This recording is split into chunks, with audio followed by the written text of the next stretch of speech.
Hello and welcome. There's a lot of people in this chat. Get out of here, all of you. What are you doing right now? Can I stay a bit longer? Hello. Hello.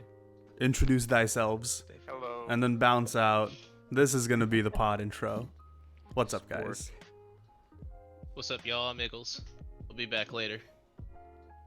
I'm Reader. See you guys in a little bit. Dan from SSL. See you later. Of course, they're gonna be joined by Spork from SSL, Hash This, and of course, you have two of your favorite golden casting boys in front of you, Corbers and Puppy. What's up, dude? How was your weekend? Good. Yeah, no, it's the usual shenanigans, making the best use of that Black Ops 4 double XP, you know? Oh, of course. Is that what you were is that what you were playing beforehand? Yeah, no, I was just hanging out with a few people from my EU swim Nice. team, so yeah, that's good. It's Nice. it has its ups and downs, definitely. So what about yourself? How's your weekend been? My week's been okay. I'm part of like a drama, like I'm part of a show. So like we've had a rehearsal like every single day for a while now. So I'm very like mentally checked out, but I'm ready for it to, I'm ready for showtime.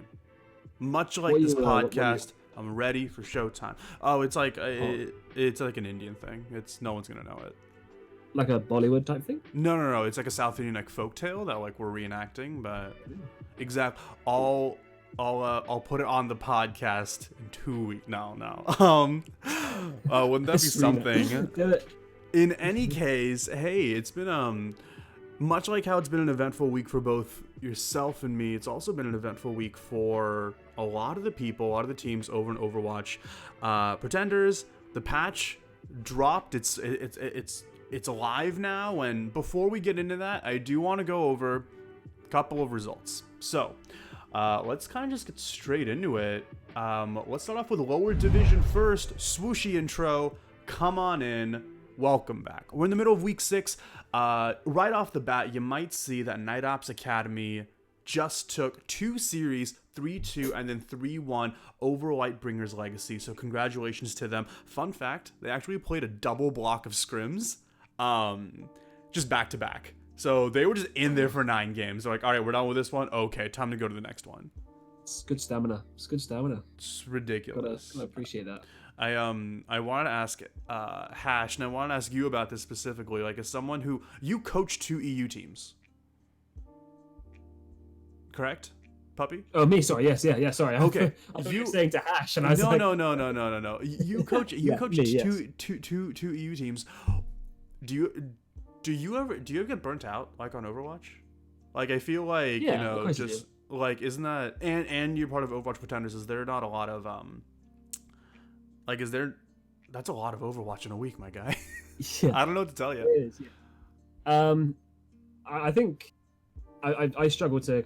I get into this situation where I put my all into a particular game, and that's shown in the fact that I played over 3,000 hours on Dota 2.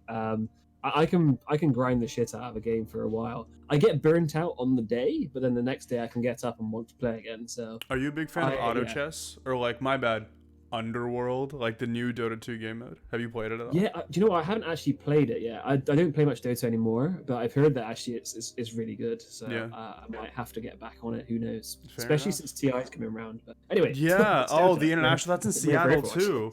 In any case, It is. SSL took 3-2 over Unknown Academy. Suya Academy, you took the 4-0 over Seven Sins Academy. Unfortunately, due to a forfeit, you might see a gap in the scheduling, and that's LBL UA in week 4. We're still getting sort of that game hashed out. No pun intended. And I say we because I'm part of Unknown Academy now. Hi. I ended up Really? I did not know this. ended up joining a team. It's been a really, really fun time. My first match was literally one day in the team from against SSL, and they put up a really, really solid fight. It here all day. I will always remember that Zen 1v1 on Rialto. It was a fun time. In any case, I'm really, really excited to, of course, battle them again week 6, along with Suya versus Seven Sins Academy, also over on week 6. Like, if you look at week 6, it's going to be a mirror of week 5, and so we're just sort of taking that entire first half, flipping it back up for week 6 through 10. You see the schedule in front of you right now, so be sure to cheer on your teammates coming up week 6. Coming up on the up on the upper division. Yeah. I was about to say like down on the upper division, up on the lower division, I don't know. Coming up on the upper division schedule, these are your final scores, right? These are your final scores. There are 2 that are listed in blue, and they are the ones that haven't been played yet, despite the presence of a delay week. You know, to compensate for a lot of the games missed in the season, Overwatch Pretenders introduced a delay week where all the games that hadn't been played throughout the season could be played this week. 2 of them, week 3, Single Woman in Your Area versus Lightbringers Leftovers, and week 4, Breakthrough versus Skyhounds, have not been played yet. Now, this is interesting for a lot of reasons. First off, some new scores on the docket. Week 6, Suya went 4-0 over Breakthrough. Also, let's see, which ones am I missing? Skyhounds went 4-0 over, LBLO. Suya also went 3-1 over Skyhounds. So, some really good numbers coming up for Suya and Skyhound's way. Unfortunately, Suya, I don't believe will be able to make the playoff this season, nor will Lightbringers Leftover. So it's entirely possible that week 3 game doesn't get played, right? Which is okay. I mean, if you want to do it from map differential, you're welcome to. However, for week 4, Breakthrough versus Skyhounds, this is actually interesting. If Skyhounds wins this game, they get the 4th playoff seed. Currently it's 7 Sins. If Skyhounds ends up winning it, they'll be the ones battling O5 in the semifinals. Otherwise, they will just get pushed out just a little bit. So I'm excited to see how that game pans out, if it gets scheduled, if, one team isn't able to play it, or however else it could really, break down. But just initial thoughts on what is actually kind of more interesting to me, and that is the number 2 and number 3 slots, or seeds for upper division, are locked in place. It's Mercury Cougars versus Night Ops. And that's going to be a really, really fun, it's almost like a semifinal rematch of last season, where Night Ops did take the victory over Mercury Cougars last season. But I mean, hey, listen, the Crimson Cats are back for a clapback, and I can't wait to see them on the podium this time. But what are we thinking looking at this upper division schedule? Yeah, I mean, I'm just still in awe of how Suya managed to get so many games done. I mean, I remember. Oh my goodness, yeah, they had 4 thinking, or something had to do. How are they gonna do this all in a week? But god damn, they did well. So if they can get that last sort of game going, that'd be awesome to see that. I think if Skyhounds can get a team together, I'm not entirely sure if they can or not. I think they can take the win against Breakthrough. Mm-hmm. I haven't been particularly impressed with Breakthrough's performance so far. Mm-hmm. Skyhounds definitely look a lot stronger in this sort of second half of the season. They seem to have kind of pulled it together quite well, right? As we discussed last week. So yeah, I like the look of it. I hoping to see that Breakthrough Skyhounds sort of battle for Skyhounds battle for a position. Right, for the playoffs. Definitely. I think they can do it. Not to say, I'm so sorry, I didn't mean to interrupt you. No, go. Well, it's not to say that Seven Sins hasn't earned their due credit. Currently 17-12, that's a +5 in map differential. They've played a good season so far. I'm definitely proud of the Seven Sins squad, but I mean, I feel like at the very top, like the Titans and the shock of the team of the entire league currently are O5 heads and Night Ops. They're both map differentials, very much in the double digits, very much splitting themselves from the team, and it shows. I mean, both of them incredible squads, and showing some really consistent performance throughout the entire season. But we could talk about these guys, till the cows come home. I do have a patch to break down for you. So, Puppy, got this. You've had a fun time playing this new McCree, which is hit live for good reason. Recovery, primary fire recovery time reduced from 0.5 to 0.42. It doesn't seem like much, but when you break down the numbers, that comes down to 18%. That's how much most Americans tip. all right, on a restaurant bill. Is there tipping culture in the UK? I don't know. No, not really. No. Really? We're Is that stingy not a little ones, thing? to be honest. Oh No, my yeah, it's not. God. Well, it's. I mean, it's like you do sometimes tip, Yeah. but it's like it's not like seen as like the done thing. Like if you don't tip, then it's like, oh my god. Can I Whereas you guys tip. can I tell you the new dumbest thing right now? Okay, go ahead. So if you go to a fine dining place, they'll do something where it's like a 20% gratuity is already included in the bill, so they just assume you're gonna tip. 20%. It's ridiculous, if not more, right? That's how ridiculous this McCree change is. Recovery, see what I did there, right? Brought it back. Primary fire Funny. reduced from 0.5 to 0.42.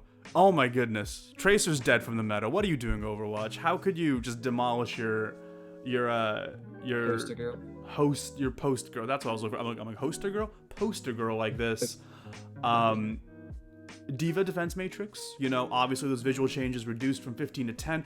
Baptiste biotic launcher, the heal ammo increased from 10 to 12. Also, the amp ultimate duration increased from 8 to 10 seconds. Symmetra teleport interact range increased from 1 to 1.5. And perhaps a bit of a sleeper change, Torbjorn's secondary fire damage propellant reduced from 12.5 to 10.5. So he's not doing as much damage as a Reaper anymore. Along with his turret in the backline peppering you down, he now does 105 damage total per shot if all those pellets hit with his secondary fire. That's his shotgun burst. What are your thoughts? I mean, you see a bit of like buffs to bunker with those Orisa Bastion changes. You obviously see like a good amount of, like a shield break buff in that McCree change. So much so that I know some teams are starting to run him in position of other DPS for shield break. But I wanted to ask you, how have games been for you so far? How are people sort of adapting to this new change? They're not really. Okay. Initially, people would just like leave the games if you didn't get McCree, that classical sort of like when a new hero comes out and you go onto the PDRs, try and play it, and then everybody's just like, I didn't get it. Fuck it, I'm leaving. I'm gonna try the next one. So, but yeah, it felt very much like that initially. No, I think the McCree changes are strong. Do I think it's enough to kind of make him, one of those strong sort of meta picks?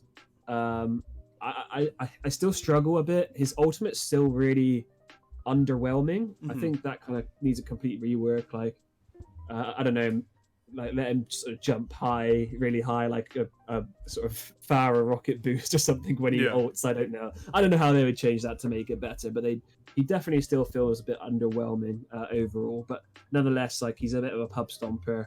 If you're decent with your mechanical aim, then for sure you could just dominate with him, honestly.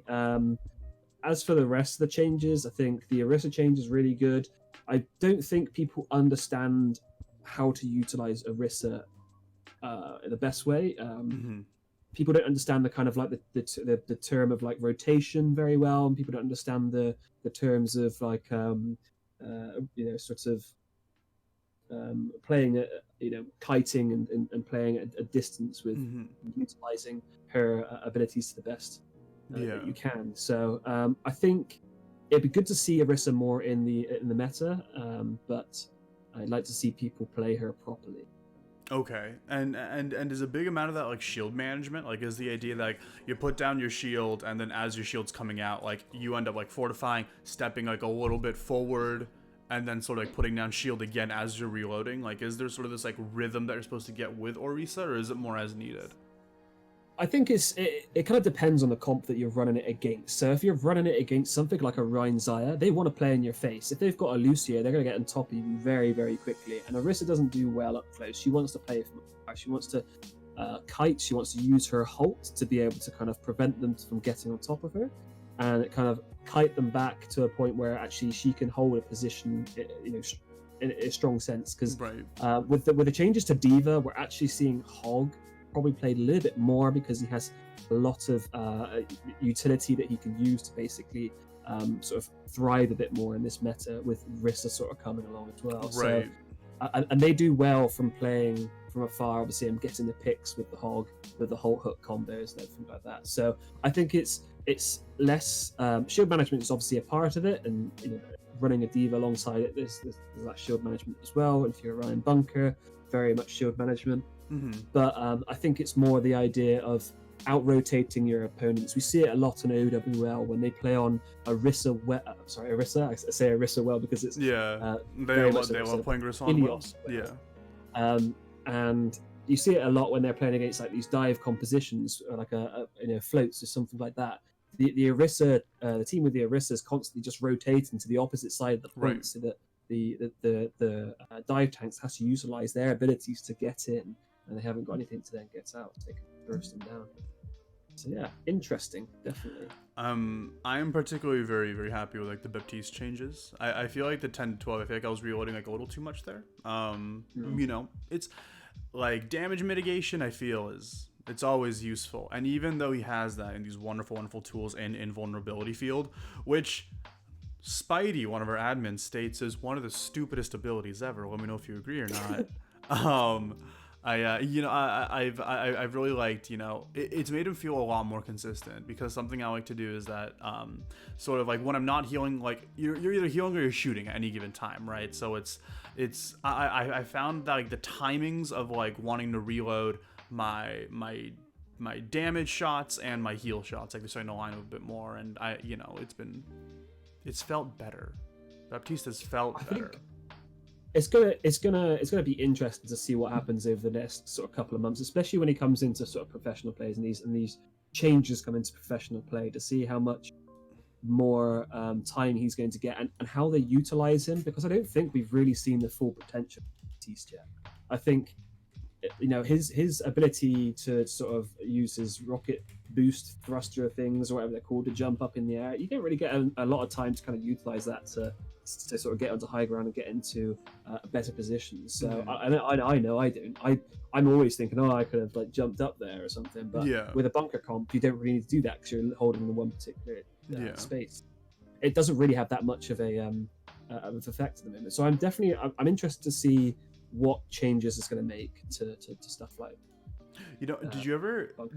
And you obviously must have seen this, but have you by chance gotten a chance to see the NY versus London game, like the very recent New York London game? No, I haven't. Okay, I'm not going to spoil anything. London's my boys, but you can go ahead and tell me what. Well, rather there was not a 3-3 in that. I think there must have been like a gentleman's agreement to try to do like as close to like a 2-2-2 roll lock as possible, because there were a lot of weird comps in there, and I think you're gonna really like enjoying that. But I think DPS are definitely on the up and up. I'm excited to see what these McCree changes are gonna bring into the meta, and I really hope that the new strat isn't just like throw the next overpowered character into goats. Like, oh, congrats, we're now on McBrig. Have fun. McBrig. I mean, listen, Diva's dumpstered. Just throw a McCree in there. What are you doing? I mean, damage mitigation? Sure, just kill him faster. It's easy, no?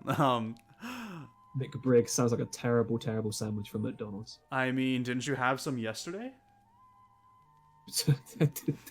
don't wrap me out, dude. Come on. It's just making sure it's out of shot. Listen. If anyone, Puppy would know. All right, Puppy's living his best life right now, guys. Please wish him luck. It's his quarter life crisis. He really needs it now. Well, I don't want to take up too much of your time, chat. We do have a couple of people who, in fact, do know what they're doing. Both Eagles and Reader Rabbit from O5 Heads are going to be joining us momentarily. Hey, both of y'all, come on in.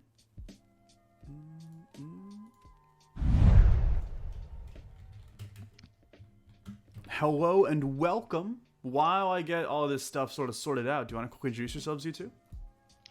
Sure, thanks. I'm Eagles. I'm the newest member of O5 Heads. Joined the season, and I play flex support, mostly Zen, sometimes Ana. But we play goats a lot, so I play Zen a lot. Perfect. Yeah, I'm Reader Rabbit. I'm the main tank for O5 Heads. Probably one of the original members of that team.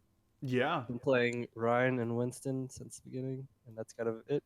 But we play a little bit of Orisa sometimes, but I hate hers. Why do you hate her? We were just talking about her too. She's just boring. You just play. You don't get to run into them. You just have to kite them. I mean, listen. Unless you've been in my quick play games, you haven't seen the ability of a nanoed Orisa just charging into the enemy team. That's true, but I can't. But can she really Screaming. charge? I mean, Lumbers slowly, maybe. Okay. Lumber Speed slow. boost with her, yeah. Yeah, Bring right. back Just, nano boost, speed boost. yeah, Bring just, back season 1 or original Nano Boost. just to, Yeah. exactly. Well, in any case, hey, thank you both for being here. I really, really, really appreciate it. Congrats on making #1 seed. Like that's big. That's something. Thanks. Yeah, it's exciting. It is really exciting. I mean, you know, we've practiced a lot and we've put a lot of time in, and it's nice to have that rewarded. There's still, you know, a lot of work to go. We still got playoffs, and there's some really good teams we're gonna be facing in the playoffs. But it's nice to have that as kind of like the first step. So I mean, we. oh, go sorry. ahead. Oh no, We, go like, ahead. We, from our name, like, you know, we struggled a lot in the beginning, but it feels really good now that we've all put so much work in. We finally actually gotten to where we've gotten to be on the top, because we were 0-5 in the beginning. Yeah. I know that for the past 2 seasons has been good for you guys. But hey, look at this. Something happened. The entirety of O5 had spent some time in that time dilation chamber we see in Dragon Ball Z. Look at you guys now, top of the game. Now, so I have a couple questions, and that is specifically in your new pickups recently in both Eagles and Deco. Now Deco, he's had experience coaching a couple of like high masters teams, despite him only being a diamond. Yeah, Deca is a really knowledgeable player. He knows what he's doing. I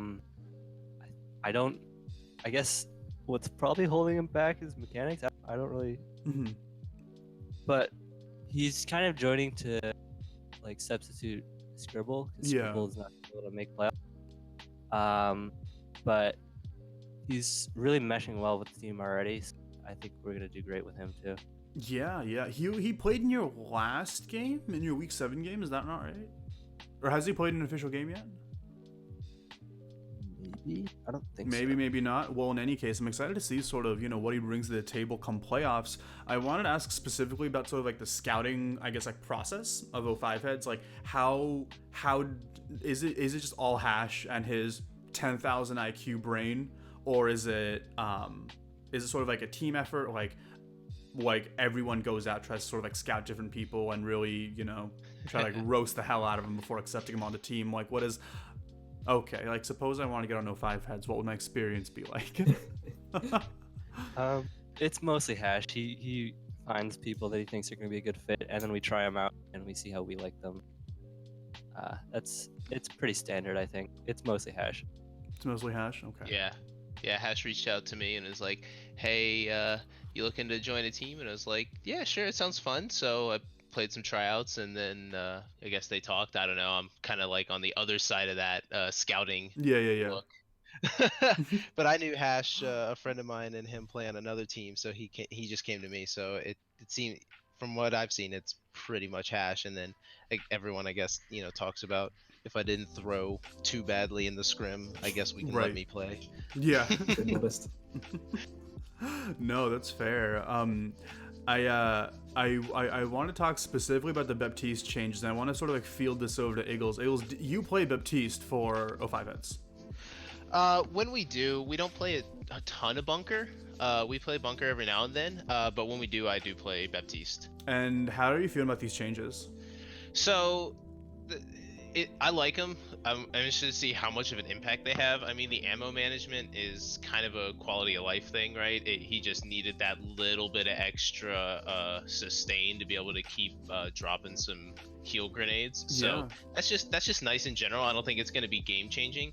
And I did kind of agree. You said it earlier. I don't remember who said it about his ult being kind of terrible. I mean, it's a cooldown ult. It's one of those kind of like Moira's where you drop it on cooldown. So sure, a cooldown ult that lasts longer, that's always helpful. Yeah. Oh yeah, and that was definitely like Puppy. Puppy was the one who said that. Okay. I still think that Amp Matrix is...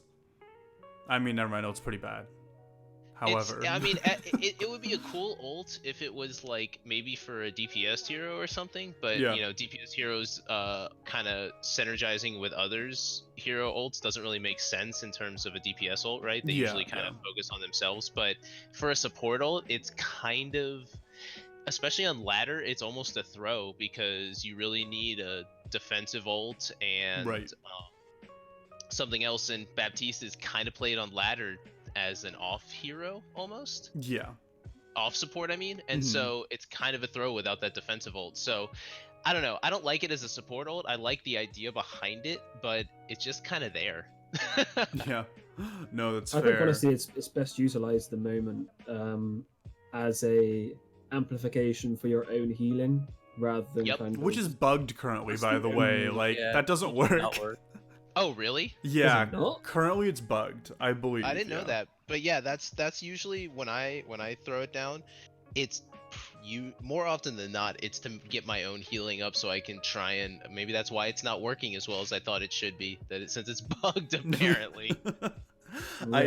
I wanted to run some names by you on some enemy teams, and all y'all tell me of how you think this is really gonna break down. So first things first, if MC wins the MCKO battle and it ends up being, and this is a hypothetical, an O5 heads MC finals, what are your thoughts going into that? Is that a question? Can I ask that question? Sure. I mean, you can ask whatever question you want. You know, if Reader probably will have a better answer than I do, since I'm still, trying to learn these teams and get to know everybody. Since this is my first season in the Pretenders League. No, that's fair. Perhaps another way to answer that question is, who do you consider your biggest competition in playoffs right now? Well, for me, go for it, Reader. I think it is probably Mercury Cougars or Night Ops, whoever comes out of that. They're both really strong teams. I guess I'd probably be leaning more towards Mercury Cougars. Okay. I think Night Ops did take a map off us, but that's because we had a Ow, DC fuck. and it was a 5v6. And I think Mercury Cougars We're did good. take a map off us. So Mm-hmm. I'm going to say they're probably the bigger challenge for us. Okay. Okay. So, okay, I'm- fair enough. And I want to ask specifically. I feel like a lot of both Night Ops and MC, like their signature composition is Sombra Goats. I've noticed like they love playing a lot of Sombra Goats and a lot of Farm Mercy. O5 heads sticks more traditionally to the Zen Goats mirror, or like they really like sort of like bringing the fight to them and really like forcing that Zen Goats mirror. I want to ask, do you have any tricks up your sleeve for these coming matches? I think tricks up our sleeves. I mean, if we did, I don't know if I'd want to be telling Night Ops and Mercury Cougars what we're doing. Listen, that's fair. That's fair. But in general, I would say it's less about tricks and more playing our game, right? Mhm. We play together a lot. I think that's one of our big strengths is we coordinate and mesh really well together as a team. And we used to play Sombra Goats early on in the season, and so we have some good experience playing that, and that kind of helps to play into that as well. Mm-hmm. And so in general, I think it's less about a specific sneaky trick or strategy, and more about just playing our game. That's what's got us here in the first place, and so we need to focus on that and just doing what we know we can do and executing well. No, that's definitely fair. Reader, anything to add? I mean, yeah, we played Sombra Goats initially, Mm-hmm. and we kind of like eventually just shied away from it. I think a big problem was we would have trouble with just straight goats, especially when that team was just like as good or better than us. Mm-hmm. Because typically in that mirror or in that matchup of like Sombra Goats versus normal goats, the normal goats can just roll over your team before the Sombra can get into position. Right. So we've been practicing our normal goats a lot more as we saw the Sombra goats become more popular in the league. Mm-hmm. And it's kind of like, I guess that is our trick up our sleeve. So we're just gonna try and roll over them before they can set up. Now, if I were to tell you that out of the blue, this isn't going to happen, by the way. Actually, I don't know if it's going to happen or not, but it's probably not going to happen. If I were to tell you that playoffs were going to be in a 2-2-2 roll lock, what would your immediate plan be? Oof. Well, we would probably run a lot of dive. because we do actually play that even in this meta sometimes, especially into bunker. Yeah, we've Okay. done a cyber dive is kind of what we call it. I don't know if that's Oh a yeah, popular term. the but one where they put on like Genji Sombra. Genji Sombra, yeah. Yeah, so we run a cyber dive, and so that probably would be our first pivot to if we were forced into a 2-2-2. I would try and argue that Zen's a DPS hero anyway, so just He let me is, stick dude. on him. He is. Yeah, he gets gold healing only because there's lots of tanks around, but he's a DPS hero. But yeah, cyber dive would probably be our first start, and then kind of just see where that role lock takes the teams, and then Right. adjust from there. Yeah. I'm excited to hopefully see like Pharmacy coming back. Like I love seeing good Pharmacy play. It's always fun. Or I mean, hey, maybe we'll be able to see some really solid like double sniper again, or like bring back like the meta from 2 seasons ago. I just want to see more grab dragons, that's for sure. I wanted to ask how has XYS been adjusting on Sombra? Or is he your Sombra player, or would that go to Deco? X is still the Sombra player. Yep. He is really good at Sombra. I don't know if he even played it before he started playing with us, but he practiced it a ton and he got really good at it. Yeah. He's been playing a lot more Zarya lately, but that's because we've been transitioning away from Sombra goats. Right. But yeah. Okay.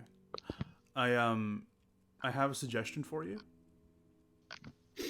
All right. Torb okay. goats. Is that a thing? Torb goats. Can that be a thing? Listen. Well, we do run Torb on well. Yeah, we run some Torb on like with our Orisa well, as it were, and sometimes into our bunker we'll run a Torb. I mean, Torb can be good, especially on stationary where there's in certain situations depending on the map, and especially against the Sombra, because that his turret can really frustrate a Sombra and keep her from just popping up in a backline. Right. You don't really look to get value out of the Torb turret just mowing down a shield or shooting people in the front line. You use the Torb turret to keep the Sombra occupied, and then then you essentially have a 6.5 people on your team because that Torb turret's just occupying Sombra, and then it's and then you can go in on the full 6v5 essentially and run over a team. No, definitely. That's actually something I hadn't considered. I guess there's a reason I'm in an academy team right now, and you guys are up there. That's for sure. I wanted to ask, do you have a pulse on the lower division right now, and sort of how you think that's going to peter out? I have not really been paying attention to lower division. Yeah, I honestly don't right now. It's definitely something I probably should start to focus on a little bit more. Just in general, because for things like that is good for the league overall to have everyone engaged and involved. So, but I think also as you're very aware, Forebears, we've partnered with y'all to kind of help do some one-on-one coaching, some VOD reviews, things like that. Yeah, no, that's gonna be a really fun one. Unknown Academy and O5 heads. That's gonna be So listen, it's gonna be a good partnership. It's gonna be a fun time. All y'all Academy teams better watch out.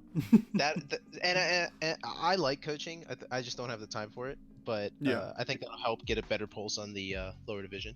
Yeah, no, I was going to ask what you thought of the lower division, but luckily, we do have an interview a little later with some people from Saturn Snow Leopards on how how they think that's gonna pan out. But in any case, just as we're wrapping up, I wanted to ask, how are you guys planning for playoffs? How are you planning for the future? And are you gonna be staying in OWP next season? Well. Yeah. We're probably staying in Overwatch. I think that's the goal. Cool. How we're preparing is we're just scrimming as much as we can, and then reviewing those scrims with Hack. And it looks like I just got a DM. Yes, it's decided. O5 Heads is. We are staying next season. We talked about it a little bit last night as a team after we had a VOD review, so we kind of chatted about it. But yeah, we definitely want to stay. We really like the Pretenders League, and well, thank you. It's a good place. I think a good fit for us as a team, and it's a good league to be in. So we're definitely gonna be here next season. Well, thank you. That means a lot coming from staff for sure. And just as we're wrapping up, I just wanted to ask, hey, any plugs? Oh, sorry about that, Puppy. What's up? He seems to be frozen. Yeah, he seems to be frozen. Hey, Pups, are you alive? Orbes? I can see him talking on stream, but I can't hear him. Okay. Yeah, I can see you. I can see you on stream. So I'm frozen. Yes. Interesting. Frozen in Discord, but not on stream. Alrighty. I can't Well, even hear you. okay. Well, in any case, listen. I'm not frozen on my screen. Any plugs you have, now is a good time to do it. Reader or Eagles, hit me with those plugs or shout outs or anything you got. Oh, alrighty. Hey. Hello? Alright, we're gonna go into a quick technical difficulty break. Everyone restart their shit. Let's do it.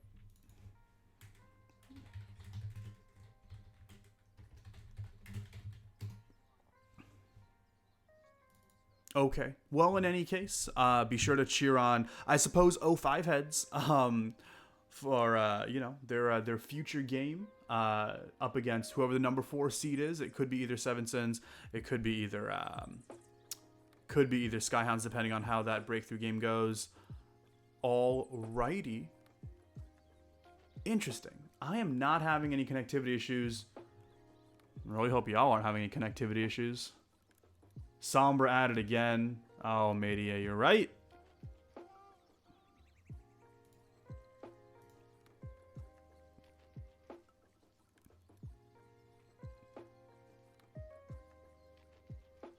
Alrighty.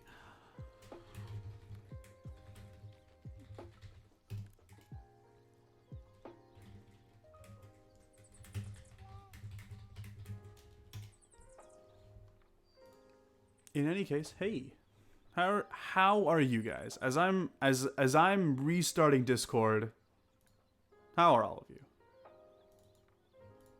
I hope everyone's well. I mean, hey, this might be a good time to read some confessions out of that confession box. Let's do that. That sounds like a fun time. That sounds like a good use of my time.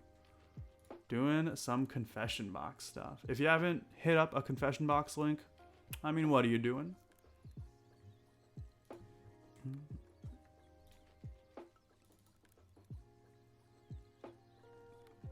And let's see what all y'all said for this week.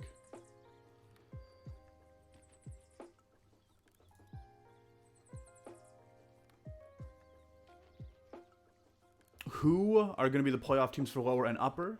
Who do you see winning the playoffs? It's a good question. I believe, we spent a lot of time talking about playoff spots for upper division. For lower division, I still see Suia, Nine Ups Academy, Seventh Academy, possibly UA LBL. That fourth slot's tough.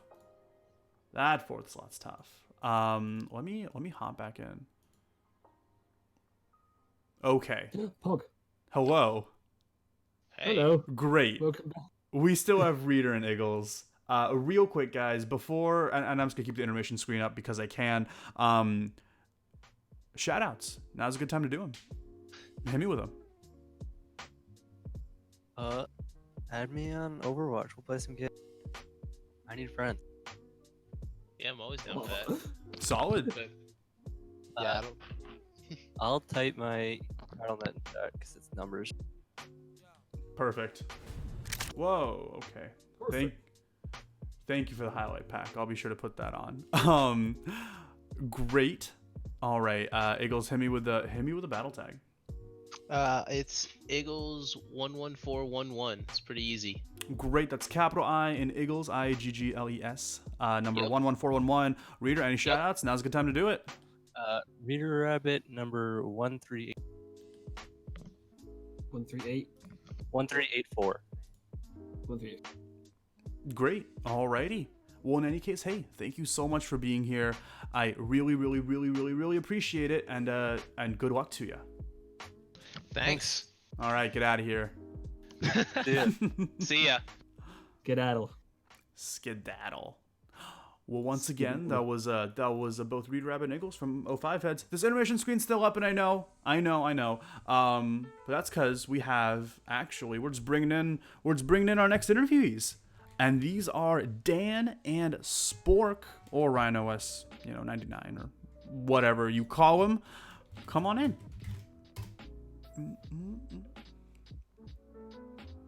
Hello and welcome, both of you. How are you?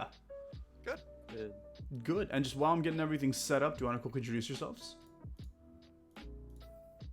I'm Sport from SSL, and I'm a Widow One Trick.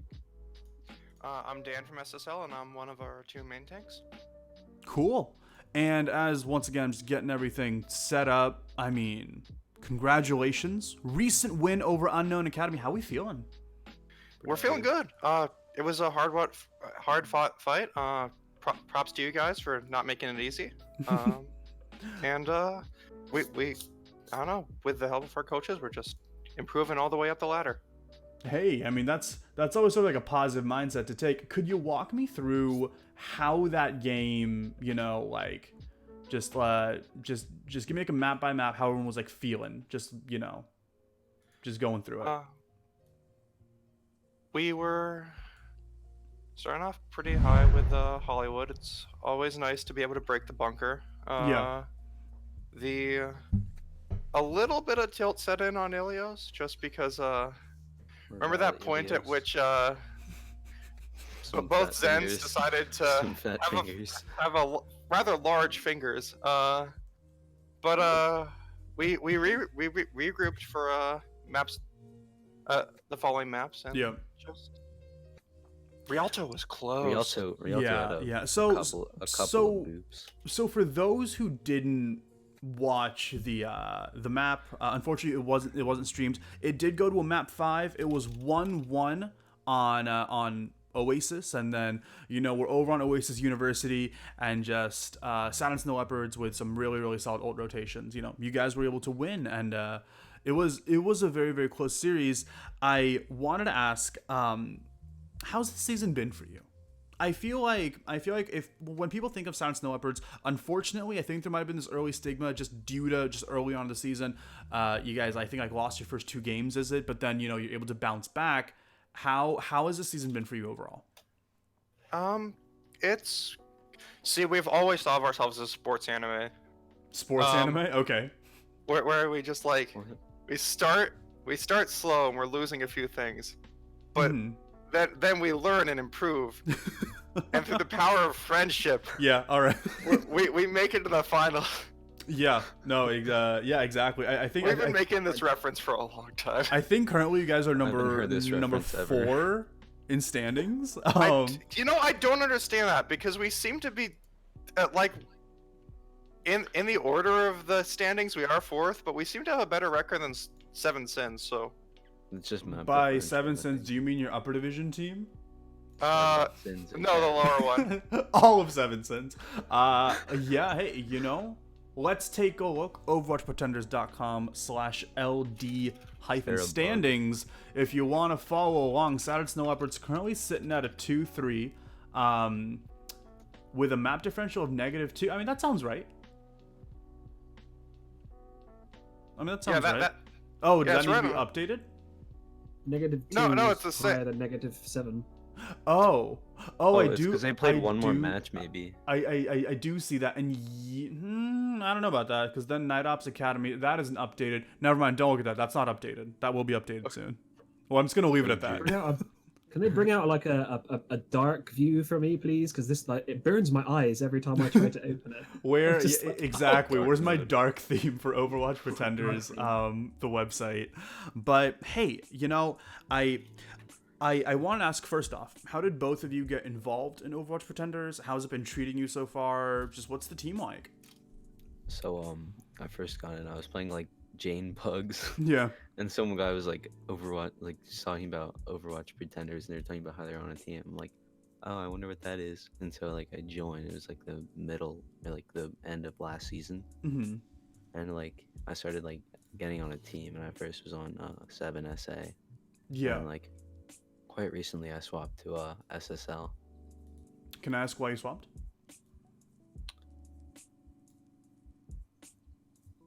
All right, a bit of a touchy subject, I suppose not. Okay, great. So you're on SSL right now. How was it? It's pretty good. You know, Cool. I like it. Nice. Yeah. I can I ask like sort of like how the team culture is like over in SSL, and this is sort of a fielding to both of you question. Like, is it once again, sports anime has its rivalries in it as well. What type of anime is it? I mean, there's a pretty friendly rivalry between me and Slow. Okay. Like, because we're both main tanks. Of course. We need to make sure that we don't let the other get too far ahead in the skill gap. So Oh yeah. Okay. he can land some shatters out of like he's like a magician with some of those sometimes. There was one game in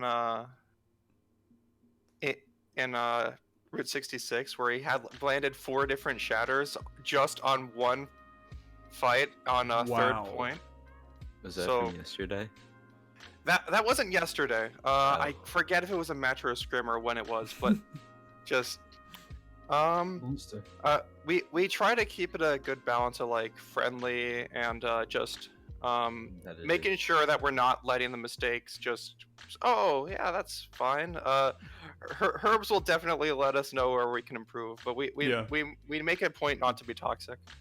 And I wanted to ask about sort of like your coaching staff. Like, how's the relationship been with a lot of the MC players? Like, has it been, are they like really kind of like bearing down on you, or is it more of like, okay, you know, like are they like chill about it? I'm just curious. They both strike a good balance. Herbs is a bit more on the bearing down side, and Rush is a bit more on the chill side. Yeah. They both put in so much work and time for us though. Like, we're super appreciative. Mhm. Like all the VOD reviews, just like going over every single player. They're like I think hands down we have best coaching stack in the lower league. The Yes. Okay. Interesting. I don't know if anyone wants to, you know, contest that. They're welcome to in the Twitch chat. But I mean, honestly, I can't blame you. I have to rep the alma mater. Hey, MC's a great team, and I'm sure anyone who's coached by MC definitely gonna go far. So then, sort of another question then. How are you preparing for your week 6 games? Because we're playing you again. That's the thing. Like the unknown, like we're not like the Unknown Academy SSL rivalry. It's still very present. mhm. So we're just like scrimming and VOD reviewing Yeah. a ton more now. And actually, we have a clip from our VOD review of our recent match for you later on in the podcast. Oh my! So- I did see that. I did the, see that. Yeah. We made so we mentioned we were watching our parent team a bit. We might have picked up a few of the wrong things too. Let me just let me just say there.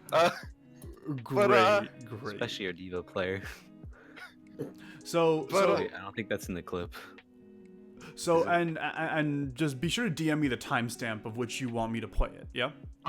It's in the timestamps in the original DM. Okay, I great. Plays it. But yeah, no, that'll be a fun one to overview. But hey, sort of pivoting back on you guys, right? What would you say is one thing that your team does really well that you're really proud of, whether it be enabling a main tank or popping off or whatever, and one thing that you wish your team was better at, sort of as like a retrospective, and like sort of anyone can learn, you know, from this. Let's see. Huh. So, when we don't get distracted by the the hype and the time pressure of the game. Mhm. When we have time to ult track, we're usually Yeah. like within like 10-15% on like most of those. Cool. So we have some good ult trackers on the team. The thing we've been working to improve since the start of the season has been our target calling. Mhm. And we've actually rotated through a few different comm structures for that. Currently, Astro Dragons, our off tank, is the primary target caller, and she's Cool. been doing a very good job. We've been doing our best target focus of the season so far, and I think we'll only improve. So Nice. what we need to work on is target calling. We're pretty decent at ult tracking. Yeah. No, that was I feel like I definitely like felt that. Like you definitely punished my early transcendences a lot. So so that was really, really fun. Did you and out of curiosity, on that Rialto game, did you see the Zen 1v1 in the back? We I saw heard it about it. during going over the replay. Yeah. That I felt for ITU there. You just murdered the man. Just the peak right click. it was great. Also, Eagles I was mentions totally the wave. oblivious of you during that flank shatter. I dropped know. down, To be fair, and you're just shooting into my back, and I'm like, oh, better get back to the team. to be fair, every single one of my team didn't notice you. So that's okay. That's okay. Unknown Academy, if you're listening, like, come on. You saw that. The wave, yes, Eagles, yes. Oh my goodness, what a fun game! I can't wait. I can't wait for the rematch. But and on Oasis second, like just the kill zone with the Lucios though. that's true. Remember that? That's The true. boops off the map. There literally were every there were a team significant played. amount of boops. But in any case, I don't want to talk about that one game too much. Yeah. Because you have a lot of games coming up, and well, you have a lot of teams to go against. I wanted to ask who you think currently are your biggest rivals in the league right now. I mean, granted, people are like, oh, we'll get Suya. They're at the top of the standings, which is great. Who do you think is your biggest rival? Well, we actually do scrim a lot against like Suya. Cool. It's a bit of a one-sided rivalry right now, but we've been inching our way. Let's see. In terms of closeness of matches, Unknown Academy has been pretty close. solid. Cool.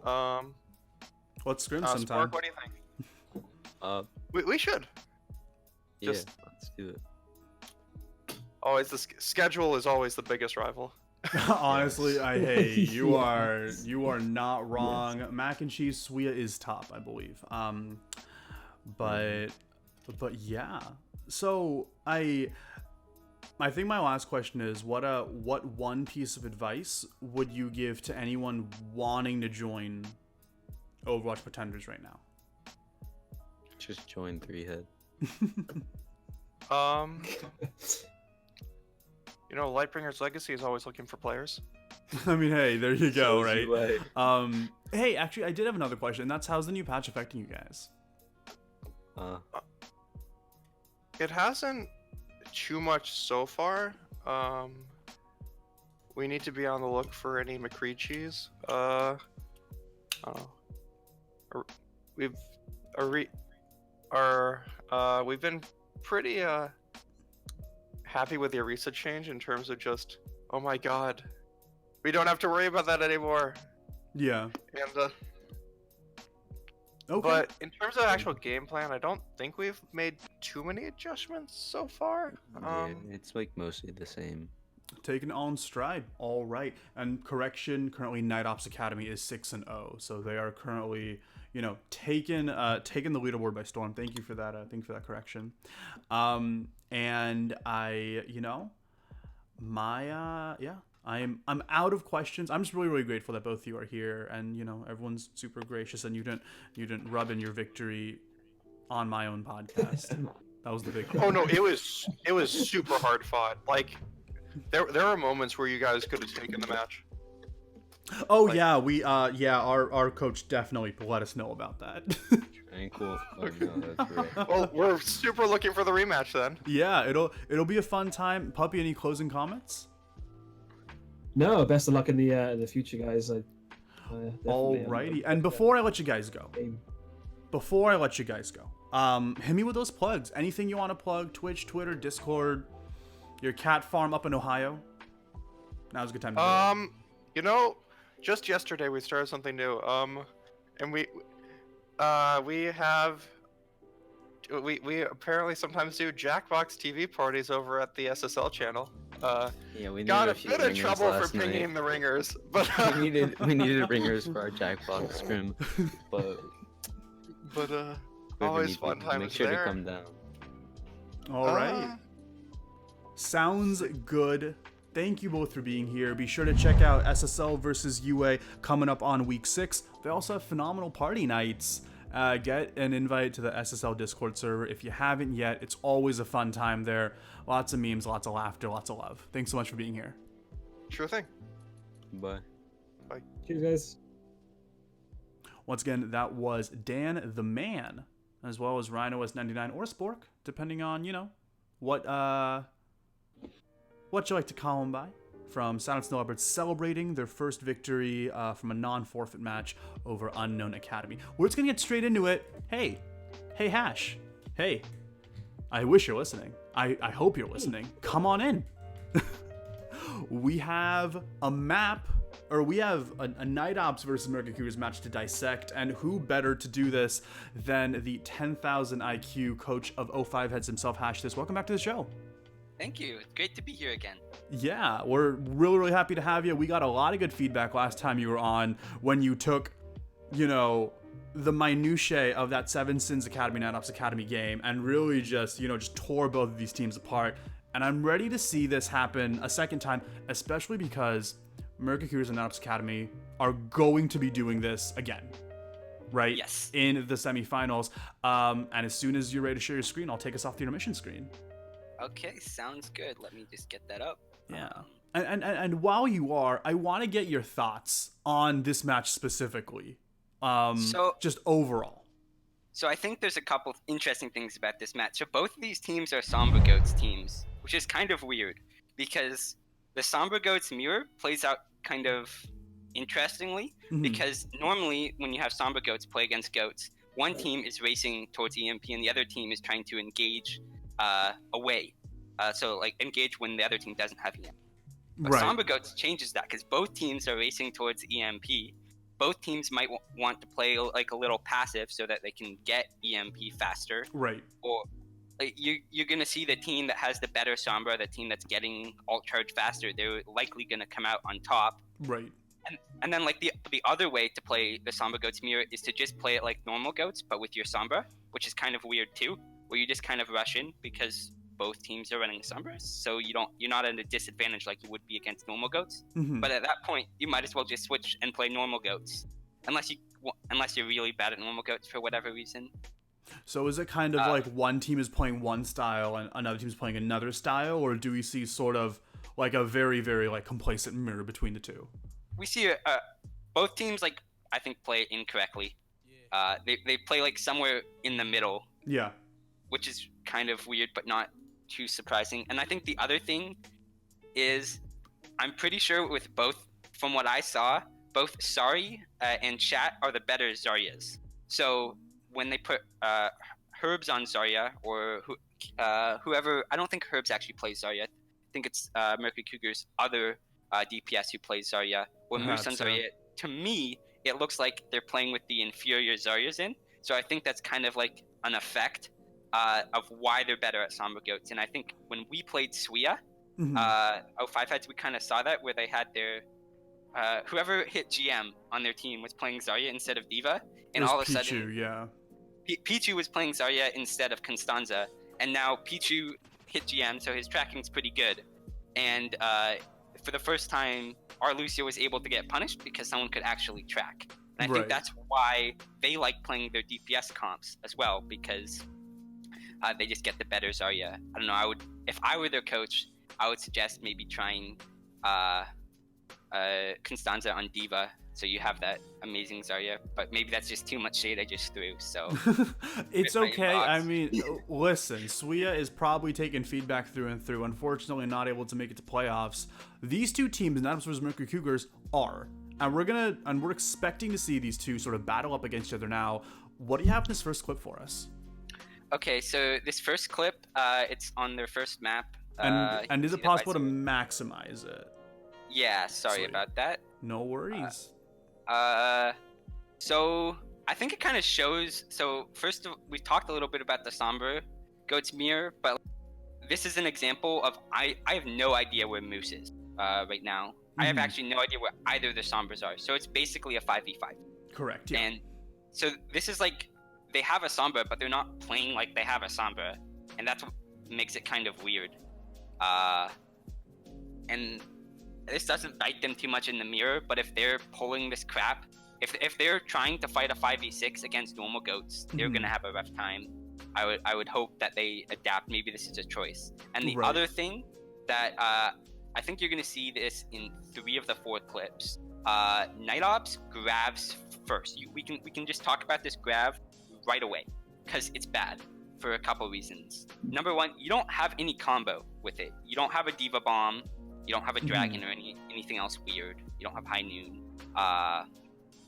So you're just not gonna kill anything here. I mean, maybe if your target focus is absolutely exceptional, you could kill them, but your Sombra's not in the fight, so you have a lot less damage. And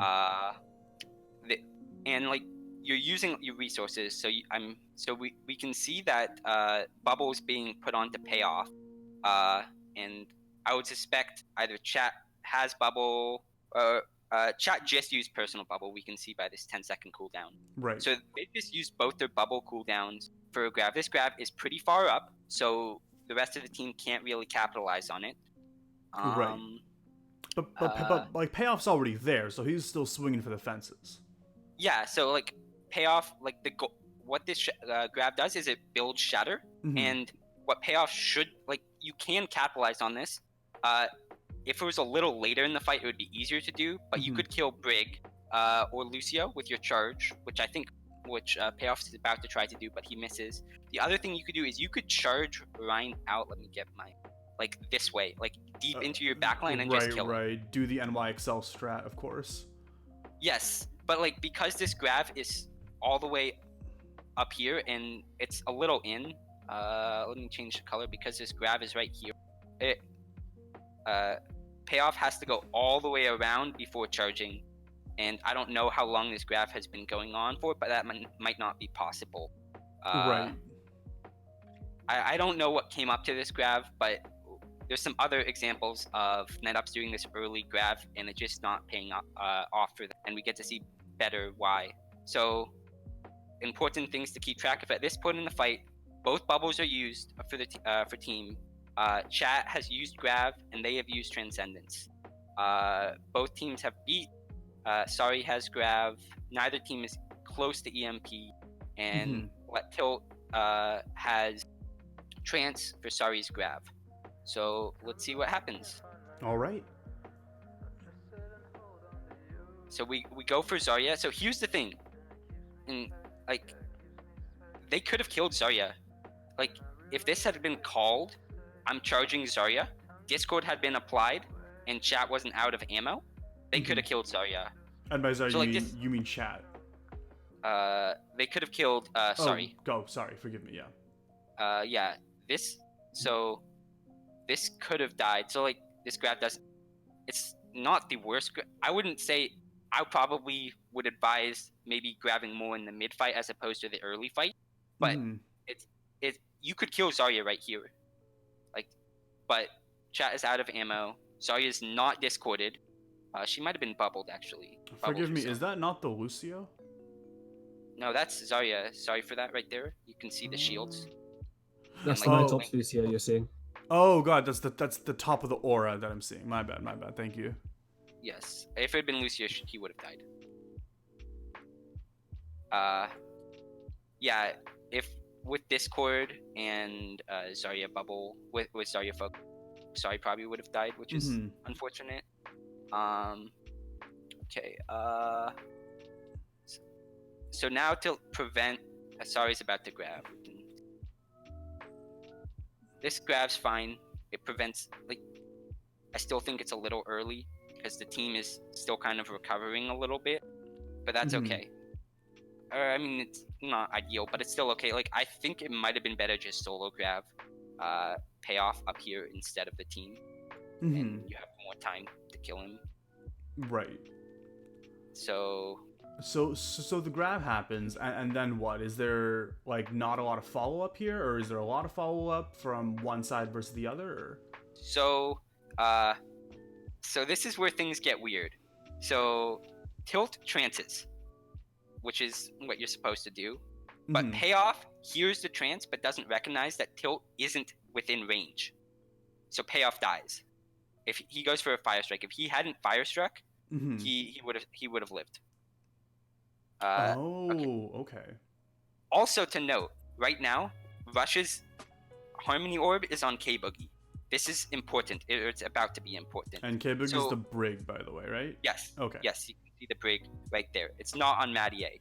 So your main tank is the person that's like the front line, and he's taking damage. And like everyone else can kind of play around it, but your main tank should be up front. So right now, Mattier has taken, I don't know, 50 or 100 damage or something. This orb would help mitigate that, but it's about to get worse. Okay, so and payoff then it dies. gets worse. Mattier is now at 300 HP. He could survive here. Yeah. But if he just hard shield botted, he would probably survive. But he's at 300 HP. He expects to have team cooldowns on him, but he doesn't. So now he goes for a charge. Now he's low. Harmony Orb still not on him. So he gets focused. Right, and Mattier falls early in this fight. Yes, so Mattier just falls right there, and I'm pretty sure Mattier could have survived. And on top of that, while we watch Lucio's ult 99. You can see that it's critical. If Edwin had beated right now, Mattier would have survived. And this is like, they don't have to use anything else besides beat here to clean up the fight. What I found really interesting about this clip, and the reason I chose this was that both main tanks get removed very, very early in the fight. And I wanted to ask sort of how that changes the dynamic of GOATs, like specifically when both Reinhardts are out of the picture. So it doesn't actually change it that much. Brig becomes main tank, so you have like this kind of squishy main tank, but this battle between resources, who has bubble, is still really important. But I think like the important takeaway of this clip for Mercury Cougars is that Matty didn't have to die. You let him die. Like, that's kind of harsh, but it's true. Harmony Orb by itself might have saved him. I don't know for sure, but B definitely would have saved him. And like, it's a little unrealistic for me to expect Edwin to beat here because he just got beat. He was at 99 like less than a second ago. But like, I don't know, if I was Lucio, I would be noticing that Ryan's just about to die because he's in front and he's low HP. I would just be pressing Q on spam. Right. Or that's what I'm not the greatest Lucio player, so might not be doing that, but that's what you should do. Okay. This clip still has more. So now both teams are down. We can't see cooldowns, but I'm pretty sure that Night Ops is like 2 seconds from other bubble, and Mercury Cougars is just about to have bubble. They're hacked. So at this point, both teams have traded main tank. So now Brig is main tank for both teams. Okay, so right here, Mercury Cougars should recognize that teams are at parity. Both teams have lost Brig, and they have bubble. We're about to see it. I know they have bubble because I've watched 4. They're at parity, so they don't need to back out. They can just kind of hold here, and it's gonna be hard for them. Actually, wait. Never mind. Night Ops is using rally, so they actually have to back up. Never mind. But so they back up. Bubble gets applied. This is good. It kind of forces them back. Also, they have spawn advantage. So this retreat is fine. But they see the bubble. So right now, if Mercury Cougars just waited, they'll get Ryan back. It'll be a 6v5. Right, because that spawn advantage is gonna be nice to them. But they don't have bubble resource anymore. So actually, this bubble, I would use it here just to make sure that Brig gets out alive, even if it ends up not being necessary. But Brig sees the bubble, dashes in without team. Probably not best. She gets counter stunned. Mm-hmm. But it does create space, so we'll see. So chat uses bubble, gets aggressive onto Brig, and this Brig is free. But the nice thing, Mercury Cougars backs up. They back up. Also, we're gonna see a poor beat from you to win. They probably could have just held, and when Night Ops pushed them, they could have beat it, and that would have won them the fight. Mm-hmm. So they kill K Boogie. And at this point, I want to say it's like a one Night Ops fight, right? Like. But the thing is, it's not, because chat pushed up and used bubble to kill Brig. Mm-hmm. And now Mercury Cougars beats, and they're gonna kill chat. He's discorded. He's used bubble. Okay, and he's used all those resources on other people. Okay. So they kill chat. Now target should be shifted to Brig. And it is. And Sad Widow main. Is it at this point where MC is able to snowball, or? No. The fight still enters stage. So at this point, I don't think either team wants to fight this. Mm-hmm. Night Ops is down their Zarya, so even if Ryan comes back, they're at a disadvantage. Mercury Cougars is down their Ryan, who's coming back from spawn, and their Brig. So it's a 4v4. Like, neither team wants to fight this, but they both choose to. Mm-hmm. I think that's a mistake, like, for both teams. I think, like, it's not for Night Ops, you're about to take a 5v5 with EMP. Like, it's not clear that you'll win this, and you have time. For Mercury Cougars, you don't need to take this fight. So if I were Mercury Cougars, I would call a soft regroup, and Mm-hmm. they have the prerogative to do that. Right. Because they're close to spawn, they're close to cover. Like, they could just retreat behind this wall. Like, they could do it. And for Night Ops, I would also call a soft regroup, because you're down your Zarya, and it's really. We're about to see what happens if you push without a Zarya. Let's see what happens.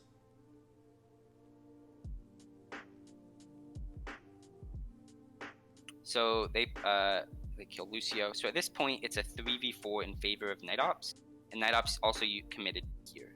Okay. So Mercury Cougars is going to retreat. Should they use bubble, they retreat. Sombra gets out. Does Payoff use Shatter? No, Mattia uses Shatter and whiffs. That's okay. I still don't think. Matt? What are you doing? I still don't think like they should be fighting at all. Like, you can give up some ground. Yeah. That's what they do exactly. They give up ground. Moose has EMP. So at this so Rush is down. So this point, it's not a 6. It's a 5v4. Remember, chat is dead. Yeah, or he's coming back right now, rather. He just died. He probably just left spawn. Mm-hmm. So it's a 5v4, and you don't have Zarya, and they're in cover, and they have spawn advantage. Like, they go for EMP. They hit 2, or they hit 3. So they hit, and Idoin's still in spawn. Yeah. But not like Maddie is in cover. They don't have their damage source in Zarya. Like, it's gonna be really hard. So seeing this, they push Ryan, but Ryan's in cover. So at the moment you have Moose, Ryan, Brig.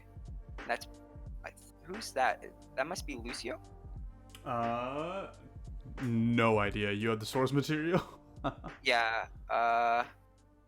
Yeah, I think that's Lucio right there. So you have 4 people on Mattia who's hacked. Mm-hmm. But Mattia is rallied, but he's in cover and he's not discorded. Payoff retreats because he's low. No, Payoff pushes up and he dies because he's low. And then that's just it. And then over here, from then on, MC's able to punish a lot more. Yeah, they're just like, it's like Night Ops. It seems like they're in an advantage because they're kind of up one, but they have spawn disadvantage. And having a Zarya versus not having a Zarya is a pretty big deal. That's really interesting because they were able to It was like a 5v3 at some point. I feel. I don't think they were ever up to. Okay. They might have been up to briefly, maybe, but Briggs almost back. They might have been like up to for like a second. Maybe, so I guess I'm still having trouble sort of wrapping my head around this clip. Like, does this really just like illustrate like the importance of like a soft reset? And I mean, I'm just a little surprised that like, okay, here we have like this EMP on 3 people. Here we have this Whiff Shatter from Mattier, and yet MC wins. Like, was it just focus fire? Like, was that? It's better. It's like better positioning from Mercury Cougars, or like they have the positioning advantage here, and they recognize that they can just retreat a little bit and wait to push in. Well, Night Ops doesn't recognize that they're gonna they have such a short window to win the fight, so they push in. Like, I think this is really sloppy shot calling from Night Ops, and even like from Mercury Cougars for a little extent. There's a lot of things that could, like, they should have just retreated and soft reset earlier. I mean, I like this fight right here. It shouldn't have ever happened. It's pretty risky to take. Like, maybe they win it, maybe they don't, and if you win it, it feels good, but it doesn't need to happen for either team, and especially for Night Ops. I think the takeaway is to soft reset. Recognize when, if there's a fight you don't have to take, in that you might just there's a good chance you lose. Like, especially invest in EMP. Okay. All right. Importance of soft reset. Invest in EMP. No one engage and disengage a fight. And and the second clip is a very significant snowball in the other direction. Yeah, this clip I think is really interesting, and it really shows how the two teams play. Like their style of goats, because you can play goats aggressively or passively, and any team that plays Sombra goats is going to be usually going to be the less aggressive team, because Sombra goats is not an aggressive comp. But you can't really play Sombra goats on control. Yeah, and actually, before we get in this clip, forgive me. Hey, pups. Hey, anything to add for that first clip? There was a lot of back and forth there. Thought I'd also field it to you. Yeah, I think I'd be a little bit if it was me, and I'm a little bit more critical of my Rhine play myself, so I'd be a little bit more critical of Mattier's decision to charge there. I had a quick look at the clip just whilst you explained the sort of rest of it, which I agreed with everything that you were saying. I feel like Mattier had a decent amount of shield left, and a lot of the damage was incoming from the front, and they'd already kind of picked off the Rhine. So I feel like the charge itself, I don't think was necessary, and I think really ultimately what cost him his life. Yeah, I agree with you there. I think the charge was a bad decision. He shouldn't have charged. He had shield. He had resources. Yeah, but no, I think definitely like in terms of like the orb placement, and I don't know where the armor pack sort of went, and the bubbles obviously still on cooldown. Definitely a misplacement of resources for sure. Yeah, I mean, ultimately this is a team game, and like the charge shouldn't have happened, but the orb should have been on him. Like, 100%. Yeah. No one person is responsible here. All right. 100%. Yeah. All right, so let's keep going. So this one's a really hard snowball on a university. Let's break it down. Yes, so they're playing Goats Mirror. So the reason they're playing Goats Mirror is because although both these teams are Sombra Goats teams, Sombra Goats isn't good on control, because control is all about that first fight. If you win first fight, you're gonna have more ults than the enemy, so that means you win second fight. Now you're probably up to 60%. You're maybe at ult parity for third fight. So maybe you win it, maybe you don't. You're probably a little ult down, so you probably don't. So like you get like 60%. Maybe if you stall it out well, you can probably get 80+%. So like if you win first fight, you're basically guaranteed to win second fight, and at that point, you might a lot of times you're just able to win the map with one fight at the end. So it's really advantageous to win first fight. It gets you significant advantage. And Samba Goats has a weaker first fight because they don't have EMP, and they're not going to get it in 30 seconds, so they give up first control as well if they play for EMP. So that's why you see regular Goats versus Samba Goats here. Right.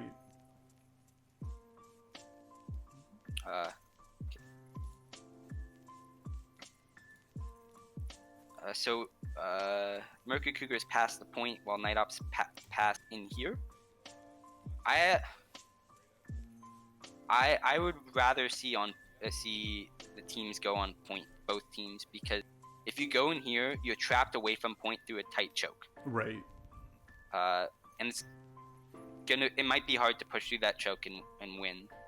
The advantage is you can't get booped in the hole, which doesn't kill you, but it takes you out of the fight. I mean, it's effectively the same thing, right? But without the ult charge. Yes. Yes. Great. Okay, so I would like to see Mercury Cougars bottle up Night Ops in here. Like, if this is, I got the colors wrong. 1 sec. So if Mercury Cougars just sits here right outside the door, they have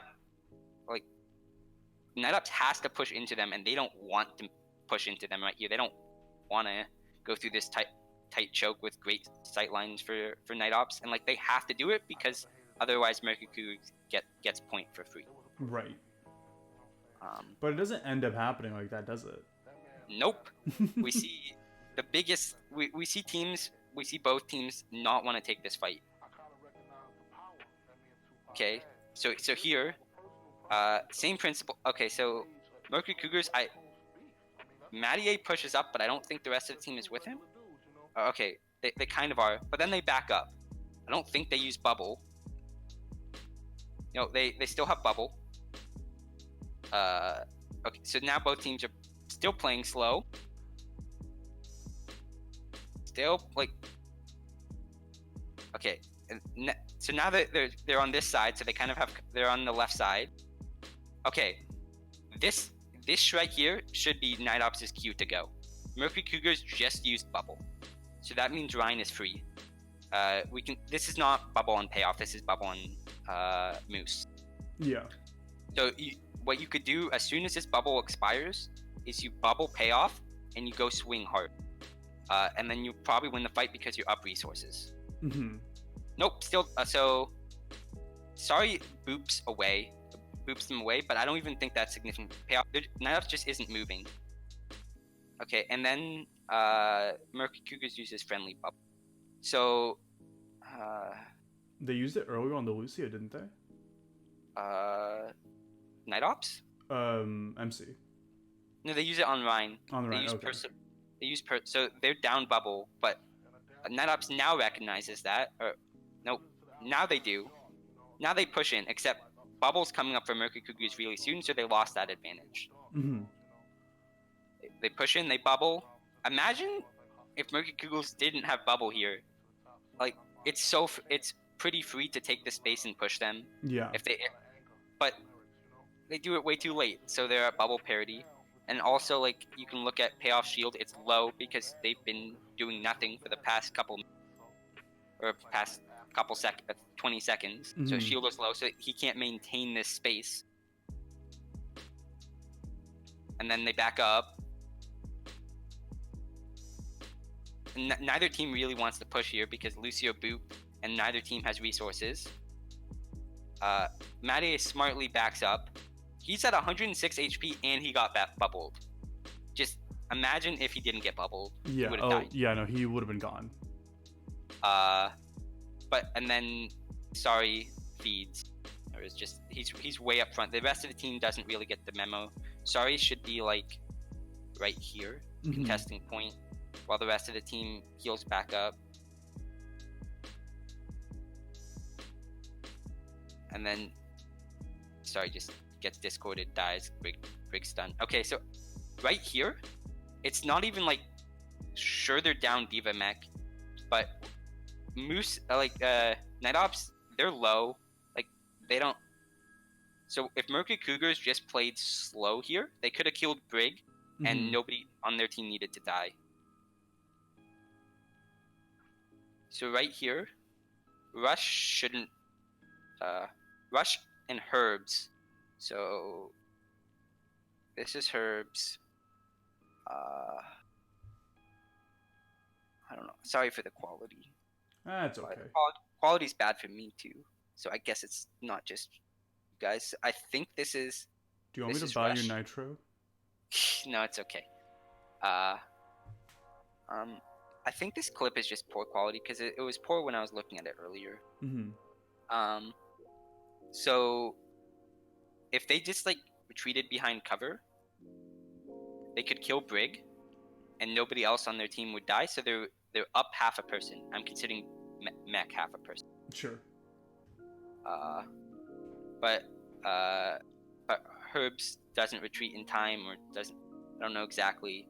And then I'm pretty sure Russia's just about to get right clicked. So they do kill. Like Mattier notices that that Sad Widow main should die and kills him. And then Moose kills Lucio. I don't look back. Lucio's up. Oh, Lucio's right here. And gets Firestruck. Like he probably should have been like around on the wall or something, just not standing in the middle. And that's it. Fight's over. So I think like this clip has a lot less than the previous clip, but I think it's a lot more telling. Both teams played really slow. They waited for someone to make a mistake. Mercury Cougars makes the mistake, so they lose. Like there was ample opportunity for both of them to have the positional advantage or the cooldown advantage. Mercury Cougars could have bottled them up right here. Night Ops could have pushed right here when they had bubble advantage, but neither team chose to do so. They chose to play slow, like they're playing with a Sombra when they don't have a Sombra. And so you'd say that their big mistake per se, Mercury Cougars in this case, because Night Ops ends up snowballing really hard, is just like the positioning and the inability for the Diva to get behind the Rhine, which leads to her being caught out. Or what would you forgive me? What would you say Mercury Cougars like? Where do you think things went wrong?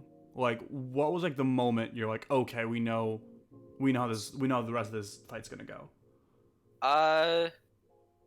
Honestly, when they didn't, the people who were low and like squishies, I don't think there was a moment, because I'll start by saying Zen should always be here. Zen should never be here.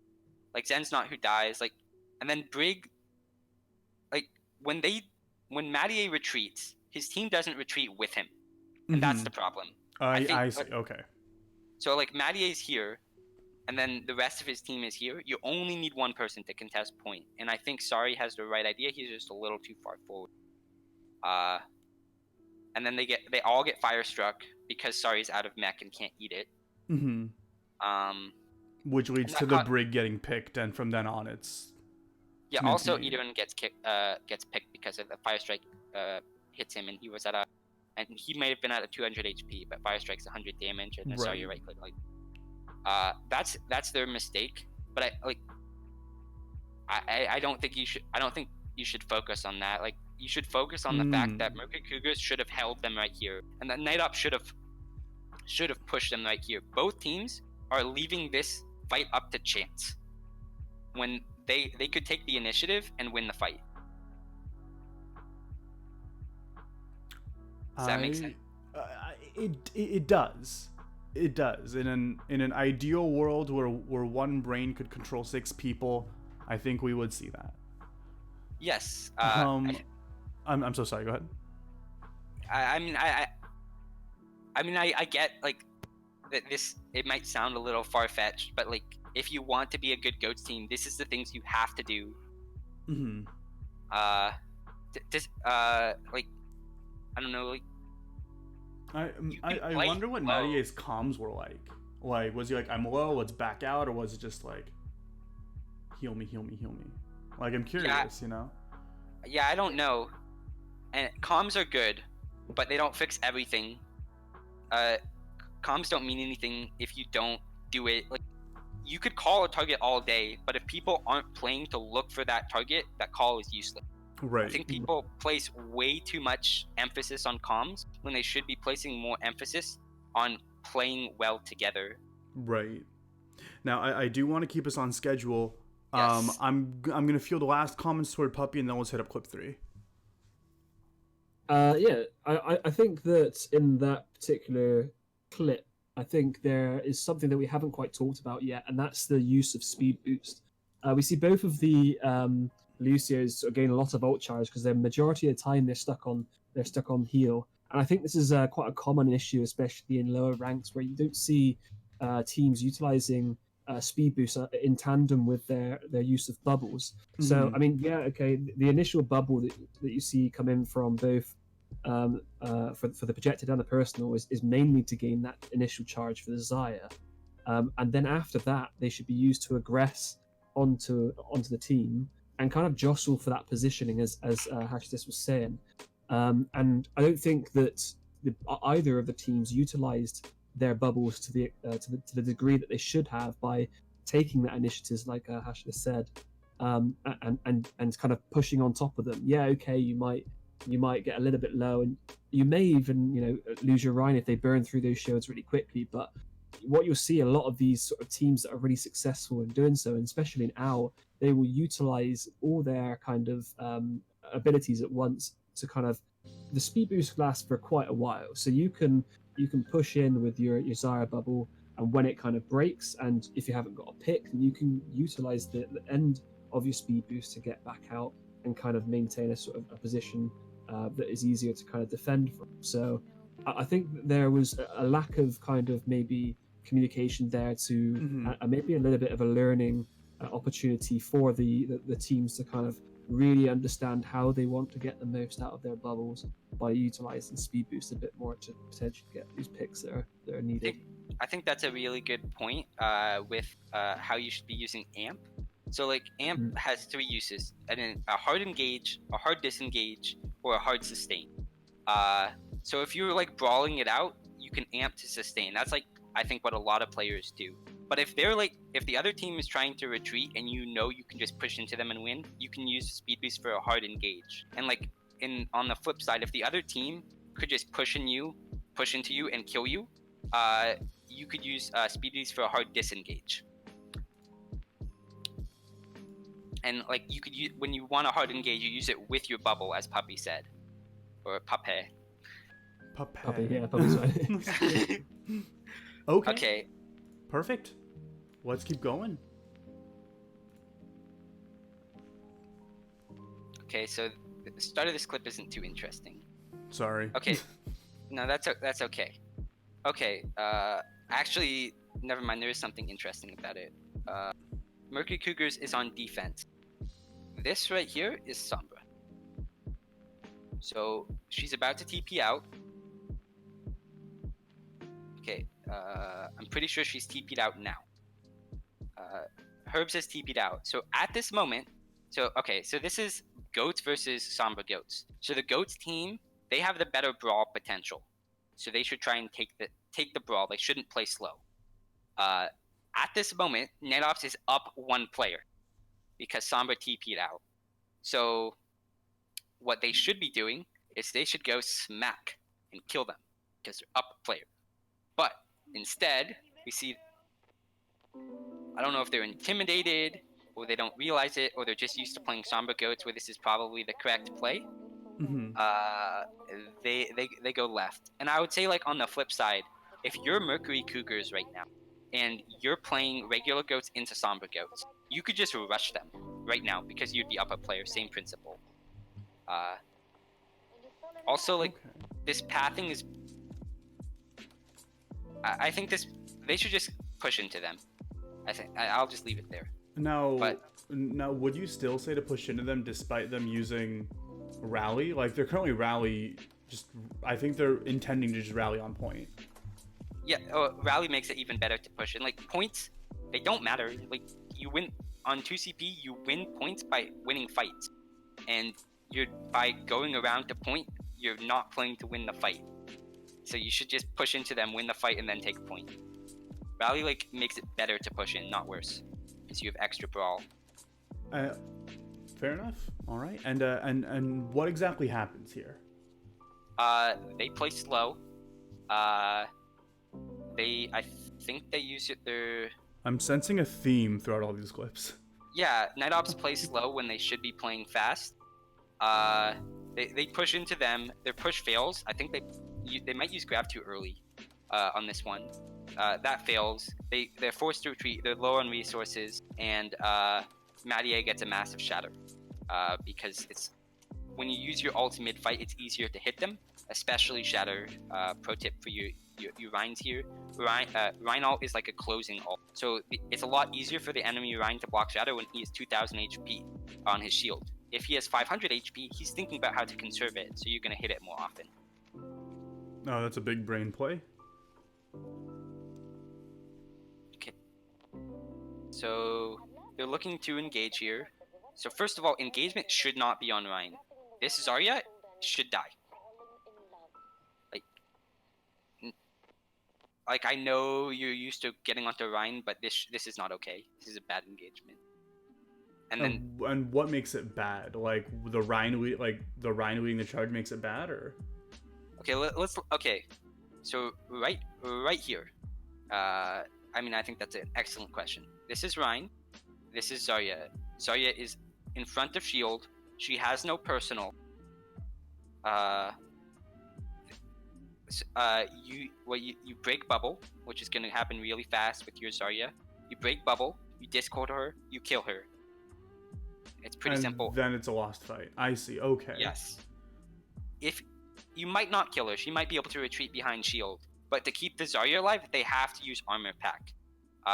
Harmony Orb's gonna be on him. You have to use resources. They might have to use amp. So then after Zarya's like retreated into the back line, low, resources have been used onto her, then you can push onto Ryan up resources and win the fight that way. So, and then they don't coordinate this bubble well enough, so Payoff gets one less swing than he should. Okay. I mean, does that, I guess at the end of the day, matter if he already has Transcendence? Or not Transcendence, I'm dumb, Shatter. Yes, because it forces Brig away. Look at Brig's health. Oh yeah, you could have closed that out, huh?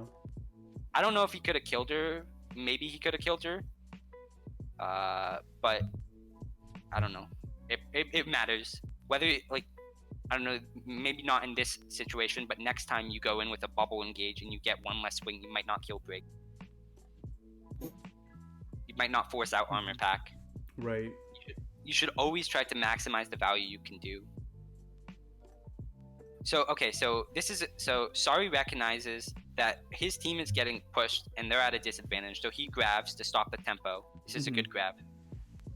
This is what I like to see grab. When you're Sombra Goats, grab is not a finishing ult, it's more of a tempo ult. And this is a perfect example of a tempo ult. And then Payoff devotes his shatter toward rush only. Is that, would you say that's worth it at the end of the day? Well, what? He doesn't. So he's actually trying to shatter Ryan too. Like, this shatter, I think it's worth it. This shatter prevents Transcendence, and I think there's a good chance it actually hits Ryan. But Mattier is aware of this. And with like Zen down, you can't burn through Transcendence. Mattier in chat states, "I used rush as bait." That's great. So the good bubble onto Mattier. I don't know about. I recognize hitting pins can be hard, but you're not gonna kill through Transcendence without your Zen. Like maybe you do, but if you charge Brig or you charge Lucio, that's a free kill, and that's better. Yeah, I think you should only be looking to charge the Rhine if you have like a Diva Bomb to follow up. Yes, Payoff does get hacked, which is good. For Mercury Cougars, I'm assuming. Yes. Okay, great. But like, it's better hope to get so. a kill. Forehead. Kills are good. Let's see this beat. And so MC double support ults here. Yes, they do. That's not good. You can use B here to guarantee the push in. Mm-hmm. Trance, you know they have grav. Trance should be saved for that. So here's the thing though, the beat for the beat for Night Ops is good. Never mind. Lucio's low. Okay, and then they back up, which is fine for Night Ops. Well, they push in with beat, but they're not keeping track of shatter, so you get a huge shatter. This is what I mean. Using shatter in the mid fight is going to be easier. I'm sure that payoff shield is kind of low. Mm-hmm. Actually, he's hacked right now. He's hacked. He can't block shatter. But this isn't what Mercury Cougar should have done. If we'll see it in a moment, you can't see it from this perspective. This is who. Oh shoot. This is who Mercury Cougar should have been on. If they had, so this shatter is great and all, but Moose is in their back line. This is like beyond free. You discord her, you kill her. You have Maddie kind of hold shield, and you die, and you don't have to use shatter. Maybe you use shatter anyways to close out the fight. Mm-hmm. But this is like, if Zarya's in the back line, you should kill her. But it all works out. Huge shatter.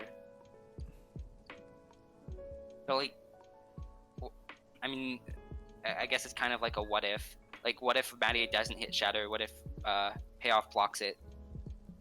Then it's not good for Mercury Cougars. Might not win the fight. They have a Zarya in the back line who's probably lasering Ryan, who's discorded. Mm-hmm.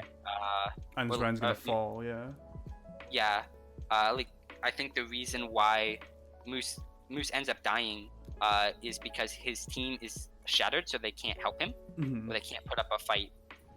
Yeah, you just have to recognize that Zarya is a better target, just like Night Ops needed to recognize earlier that Zarya is a better target. Just do it, forehead. And then and so then they reset. It looks like, and is that where the clip ends? Yep. All right. So I think the lesson here is recognize that Ryan isn't always your target. Sometimes it's going to be Zarya. A lot of time it's going to be Zarya when Zarya is a greedy player. Right. Interesting. And also, okay. Also, I think the other lesson is if you're playing Ghosts into Sombra Goats, you can't play passive. You have to play active. We didn't see that come much into play. We saw like fundamentals to like target focus win the fight for Mercury Cougars and getting a huge shatter. Okay. All right. I'm learning so much. Like, as an Academy player, this is so helpful. Before we get into the fourth clip, hey Pups, anything to add? Oh yeah. I think it's definitely 100% agree with Hash's point about the use of Night Ops' use of rally. I mean, I'd like to see them running headlong with speed boost into the enemy team, especially since they have a diva to absorb like a lot of that damage. It's Night Ops' use of support ults was a lot better in total, but the kind of, I think the only thing that I think they used incorrectly was that initial rally, and obviously they could have capitalized on potentially a 1 or 2 man pick off the top of that with the speed boost and everything else. But yeah, and then obviously the double support ult. That's the only 2 things I sort of thought were big parts to play in the fight. So all right, let's get into next clip. Yeah, and this is the last clip, yeah? Yes. Great. Yeah, 5 clips I think is a little too much. Yeah. Yesterday we reviewed one Volskaya match. We spent an hour 15 minutes on it. Dang. Oh Christ. Yeah, there was a lot to learn from. We were playing a very good team. Okay, let's get into it. Okay, so status of the fight at the start. We're back to the Sombra Goats mirror. This weird thing where both teams are playing Sombra. So both teams are. We've seen like passive play all the way. So both teams are going for the passive build EMP. Right. So right. I don't know where Moose is, but here's Herbs. I'm guessing Moose is like somewhere. Not mean to use black. Moose is somewhere over that way probably. And then so they switched colors. Yeah, this was odd. So now Night Ops their tank line is right here. So that's gonna come into play because Night Ops is about to grab, but this grab, like, if Blizzard Worlds was slightly too early, this grab is way too early. It doesn't build Shatter. Moose can't build EMP off of it. You're just not gonna get a kill through trance. And then they have to use both bubble. They use both bubbles to try and capitalize. So. Okay. Oh, there's Moose. Okay. Okay. Also, look. They're also like so they're retreating, and then all of a sudden they grab and they bubble payoff. This chat gives Moose a payoff 0 time to react. It should, like, if they want to do this early grab, which they shouldn't do, because look, like, they got Rhine Shield right here.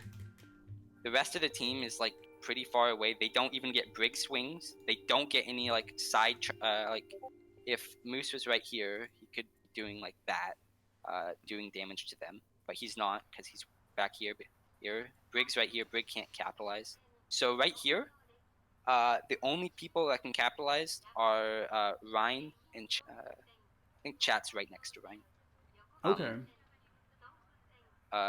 But like he bubbles immediately. When if he had waited like a second to bubble, it would have gotten much more value. So like bubble is gone by the time they realize that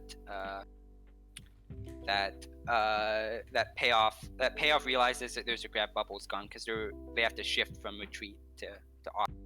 So and then Chat is on Herbs right here. So this grab, like, it ends up costing them both their bubbles for nothing, and it's not surprising they get nothing.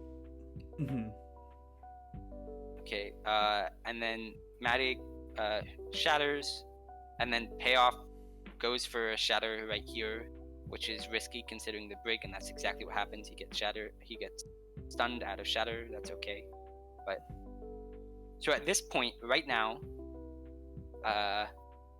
what should happen? Like, I don't know, because Sombra adds some unpredictability into this. You can see that Madia is about to get hacked. But Night Ops has used both their bubbles and they've used Grav and gotten nothing out of it. Mercury Cougars probably used both their bubbles, maybe? We could check, actually. Yeah, they've used both bubbles. Yeah, that's the second bubble.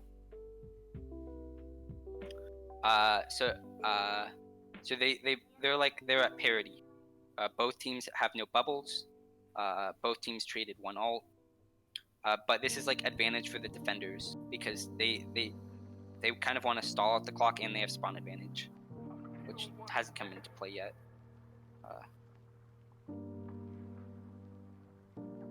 The shatter, okay. So at this point, you can see that Knave is about to beat. This beat is really bad. No one on their team is low. They're retreating, and also Mercury Cougars is also retreating because Maddie is hacked, which is the correct move. Okay, they get beated. They're retreating, so it takes like a second or two. So they push in, but like maybe if they had like a little more warning, they maybe would have killed them. They maybe could have killed K Boogie if they were like farther up. But K Boogie retreats, and it just kind of brawls it out. Okay, now Mercury Cougars beats second. They have such a huge advantage here.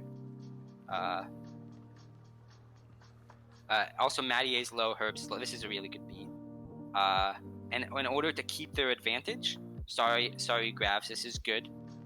They've just used all their resources, including beat, This forces out Transcendence from Till. Right, from Night Ops. Yes. Also notice that Till, no, not Till.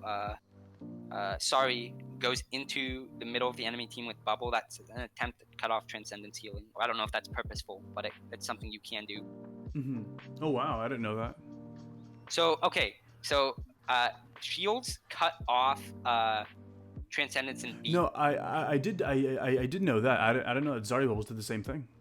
Yes. So like if you want to be big brained, if you're playing floats, you should save your Winston bubble for the enemy team's grav, for your own grav, to cut off beat, and you can usually get a pick. You have to actually. It's the only time you have to aim on Winston. I get it. It's hard, but you have to be able to aim it. Oh yeah, put your shield so it's like exactly like cuts it in half. Yes. Oh yeah. So trance. So I guess one thing to talk about here is Sari's grav. There's an argument to be made that you should just push into them without using grav and force them to Transcendence. I don't think that's possible to do here. If we go back a second,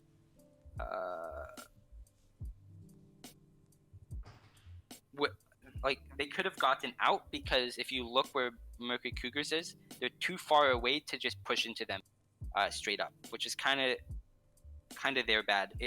What Mercury Cougars probably should have done is they should have called, I'm gonna beat, push in, I'm beating, and that would have made sure that they're all on the same page. And Maddie is low, so he's retreating. He would know that he doesn't need to retreat this moment. And they probably could have gotten a kill without using grav. But so they trance is over. I'm sure payoff. So you can see the shatter. I'm sure payoff shield is low. They don't have bubbles. Like they've used all their resources, so it's hard. It's a lot harder to block shatter. You still have to anticipate it payoff, but this is like why it's good to use your ults later in the fight. They're easier to land. Shatter, and then that's it. So I think like the lesson here is be aggressive when you when you should be aggressive. Like when your team's not there, it's not worth using grab and trying to get it. It's not like you have a dragon that's gonna auto win. Yeah. Sorry about that. Go ahead. Like Mercury Cougars wins because they use their ults later, which makes them easier to hit and more value. Like Night Ops uses beat, and Mercury Cougars survives. Mercury Cougars counter beats afterwards to push in to that. Right. I was gonna say the same thing. Just it's about like ult timing and usage. I feel like just like the difference in sound barriers was like the really big moneymaker when it came to, you know, being able to really like solidify that fight win. In terms of like closing comments, and I'm gonna sort of posit this to both, you know, Pups and yourself, Hash this. In the rematch, based on what you've seen, can you give me a score prediction? Can you give me a score line? I think it's gonna be tight. I think we're going to see the Sombra go to mirror almost the entire way through. I don't think either of these teams really knows how to play without a Sombra. And I think my guess is what we've seen here is probably, I think Mercury Cougars is going to take it. I think it's 3-1 or 3-2. I don't think we're going to see a 4-0. These teams are too tight to do it. I don't think Night Ops is out of this at all. By all means, they still have to show up. If they show up, I think they can win. I think they need to get in sync. Like they're playing this kind of aggressive tank style with a Sombra, and then when they don't have Sombra, they don't play an aggressive tank style, which probably has to do with how Moose plays Zarya versus how Chat plays Zarya. I don't know. I think some of the decisions are questionable, even if they were playing regular goats instead of Sombra goats. Interesting. All right. I think they're just engaged. I think we've seen it a couple times. They're just not doing their engagements well. They're too early or they're too late. Yeah. All right, and Pups, closing comments. Who do you think's gonna take this MCKO, rematch? And hit me with what you think about this last clip. So the last clip, I think that there was a definite sort of misallocation of resources, specifically the sound barrier. Looking back at it, I've looked at it several times now, and Payoff, when he got low, and he was the only one that was getting focused at the time that they actually sound barriered. Sad Widow Main on the break actually had armor pack. So they could have quite easily sustained through the fight using just an armor pack on the Rhine rather than beating. But it looked like Nave actually got shattered, and kind of that almost scared them into sort of sound barrier. And straight after that shatter, Well, can I show that? Can I show that? Because oh yeah, of course. that's actually something really important that Puppy picked up. So watch Payoff's health. He's low right now. They're just about to beat. He gets armor packed up to here, and then they beat. Very good catch. Does he get armor packed? I don't even think he gets armor packed. He does get armor packed. Because it's not off on cooldown on Sad Widow Main. We're watching from the POV of Sad Widow Main, and I don't think it comes off. Oh, never mind then. Maybe Nave amps. Maybe, yeah. Because he does get like a severe jump in HP. I don't know what from. Well, armor packet.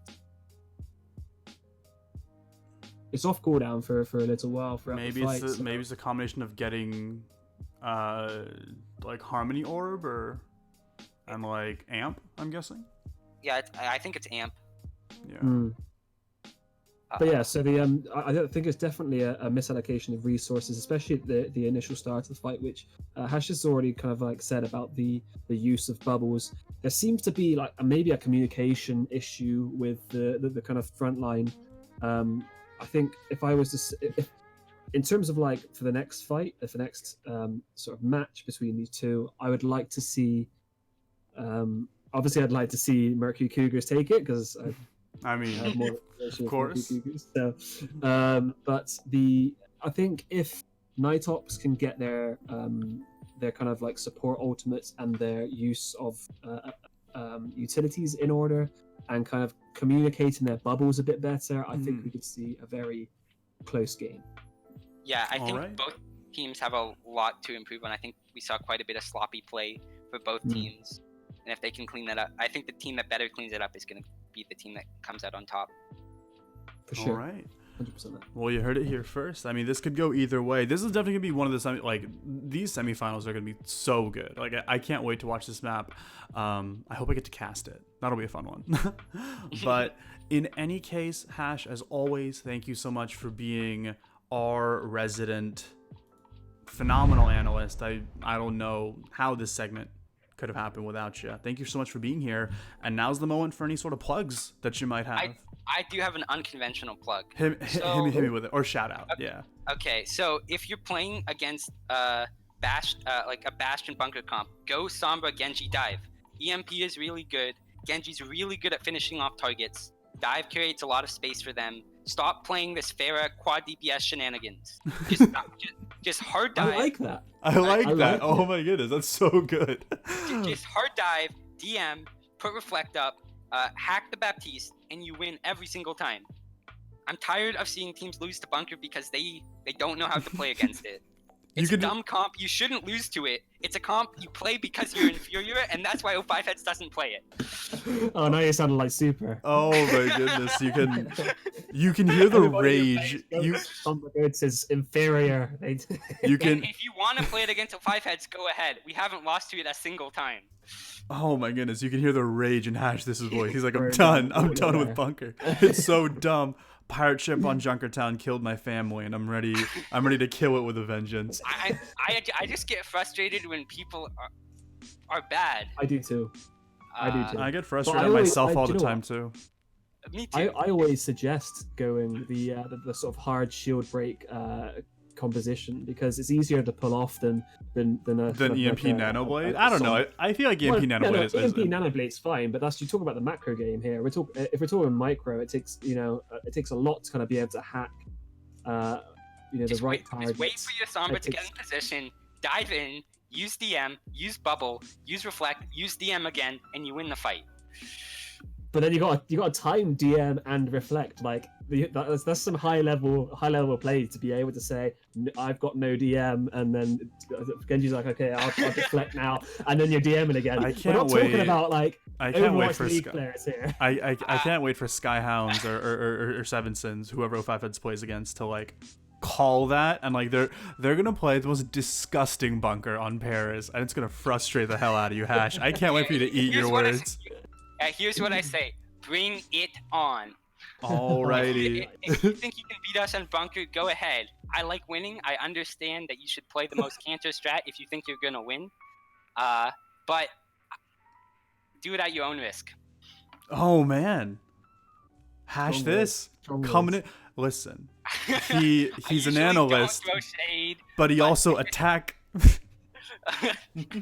Hash, thanks so much for being here. I really, really appreciate it. Be sure to catch O5 Heads in the semifinals. They're the #1 seed right now, and with good cause.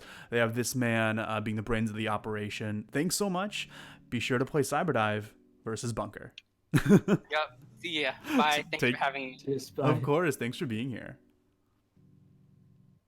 Pog. What a personality on that man. 100%. It's funny because I get this a lot from the guys that I teach in the EU teams that I teach, and we sort of talk about this constantly. They're like, "Oh, I hate bunker. I can't play against it. It's so shit." And it's like, just go shield break. Just go shield break and just destroy the shield and it's game over.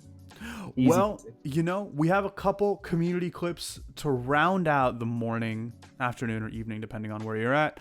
First things first, to play the game, Matt is Diva. Double 3K.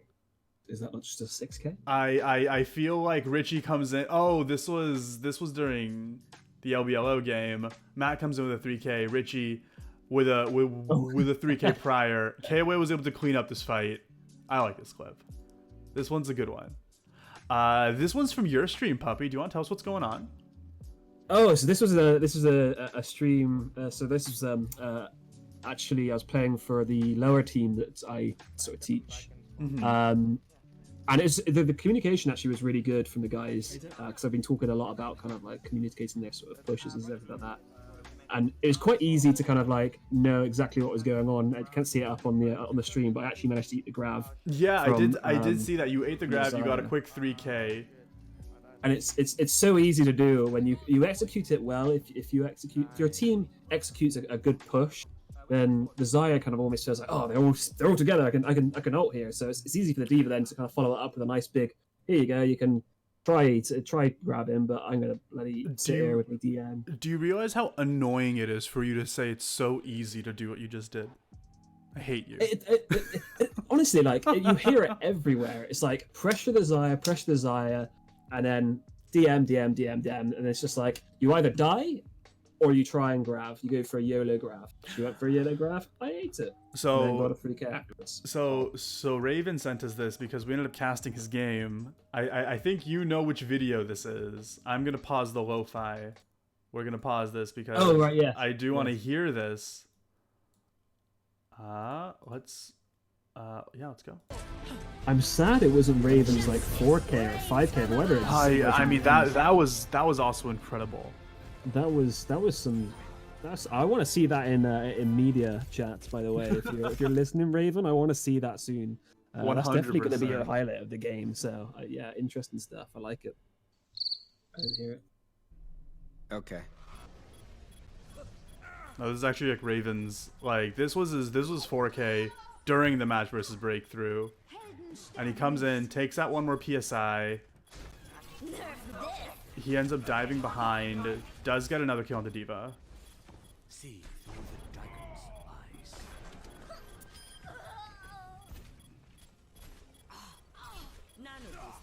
Is able to get this pick on the Torb. Nice hack. Oh my goodness, with a flick of the wrist. Oh, that's amazing. I wish I was any good at Hanzo. And he takes out Quinn as well. Oh my goodness. How can you not? XQC, not a good time. I like that. That was such a good clip. Time to bring back the lo-fi. Play. Not too sure about the suggested there. Listen, we're gonna ignore it. I'm actually gonna exit that because we don't want the stream key to be shown. This one is from Pugs. Oh. It was from Pack, called Who Needs Dragons.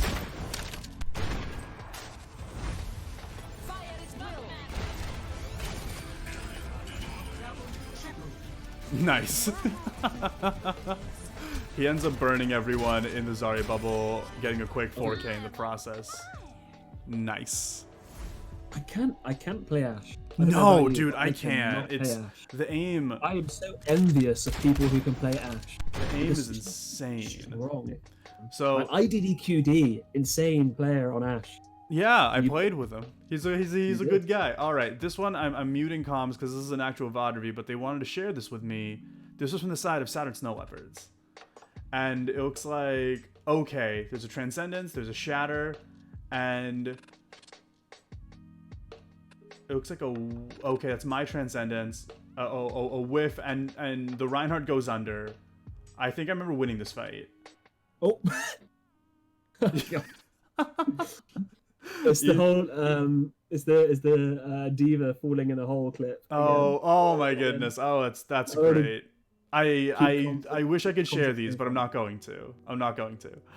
This next one is well, we actually got an interview from him today. This is Spork or Ryan OS77 getting a highlight. Once again, if you want to see your clips on the pod, hey, submit them to your pod rep, and we'll make it happen. All right. We're shooting. Oh my goodness. Did you see that? Oh my goodness. Oh, I have to see that again. Oh, that's incredible. All right, okay. Ooh, how do I put it to like half speed? Is that a thing? No. Yeah, you're doing the little cog thing, I think. Is that? No, Oh, no, okay, yeah. yeah. Okay. So get this. All right. This Sorry man for everybody who's epileptic. is about to blade. I don't think he bladed. I think he was about to. Oh my goodness. What a nasty shot. Oh, good job, Sport. He like face palms the bloody like RV as well, just like gone. Incredible. Well, dodges the Doomfist as well. Yeah, right. He probably ends up doming the Doomfist. There was one last confession, and that is if you want more than 4 wins 4B, come over to Single Woman in Your Area Academy. I mean, I don't know. The only person with more than 4 wins right now is Night Ops Academy. So hey, take with that what you will, Suya. Good luck to you. Can't wait to fight off you guys over the second half of the season. But in any case, hey, that about wraps it up for the show. A little longer than anticipated, but I mean, you know, when we get time with our analyst God Hash, we like to take advantage of it. Be sure to get in all of your art submissions and, you know, like vote on, you know, whichever submissions come in. And this isn't just a plug for myself because I put in something, but like, please submit art. It's always nice when people submit art over for the splash screen contest. We're also over on 8 boosts. So when we get over to 10 Nitro Discord server boosts, we'll actually have another art contest for sort of like the banner icon and sort of like the top left. Dan just messaged me. He said there's so much more in that VOD, but that'll have to wait for next time. And well, you know, if anything, be sure to cheer on your favorite upper division teams in the playoffs. Be sure to cheer on your favorite lower division teams in the second half of their season. This podcast was a mouthful. I'm feeling exhausted, but nonetheless, Me too. But nonetheless, hey, thank you all so much for always being here. If you like what you heard, let us know. If you didn't like what you heard, hey, let us know too. That sort of feedback helps out a lot and helps us, you know, get whatever sort of content you want to get back to you. Alrighty. Okay, cool. Spork said the Genji had already bladed at that time. Keep comms. It's so funny. Okay, all right. Are we actually doing this? Okay. All right. If it's really that important, I'll do it. Uno momento. Let's get this VOD back up.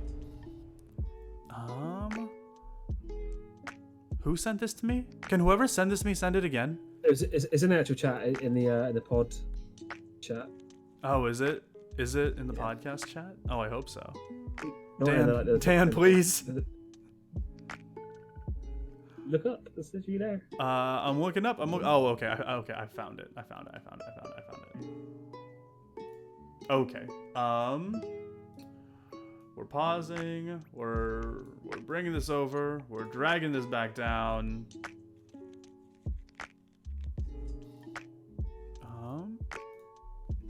Great.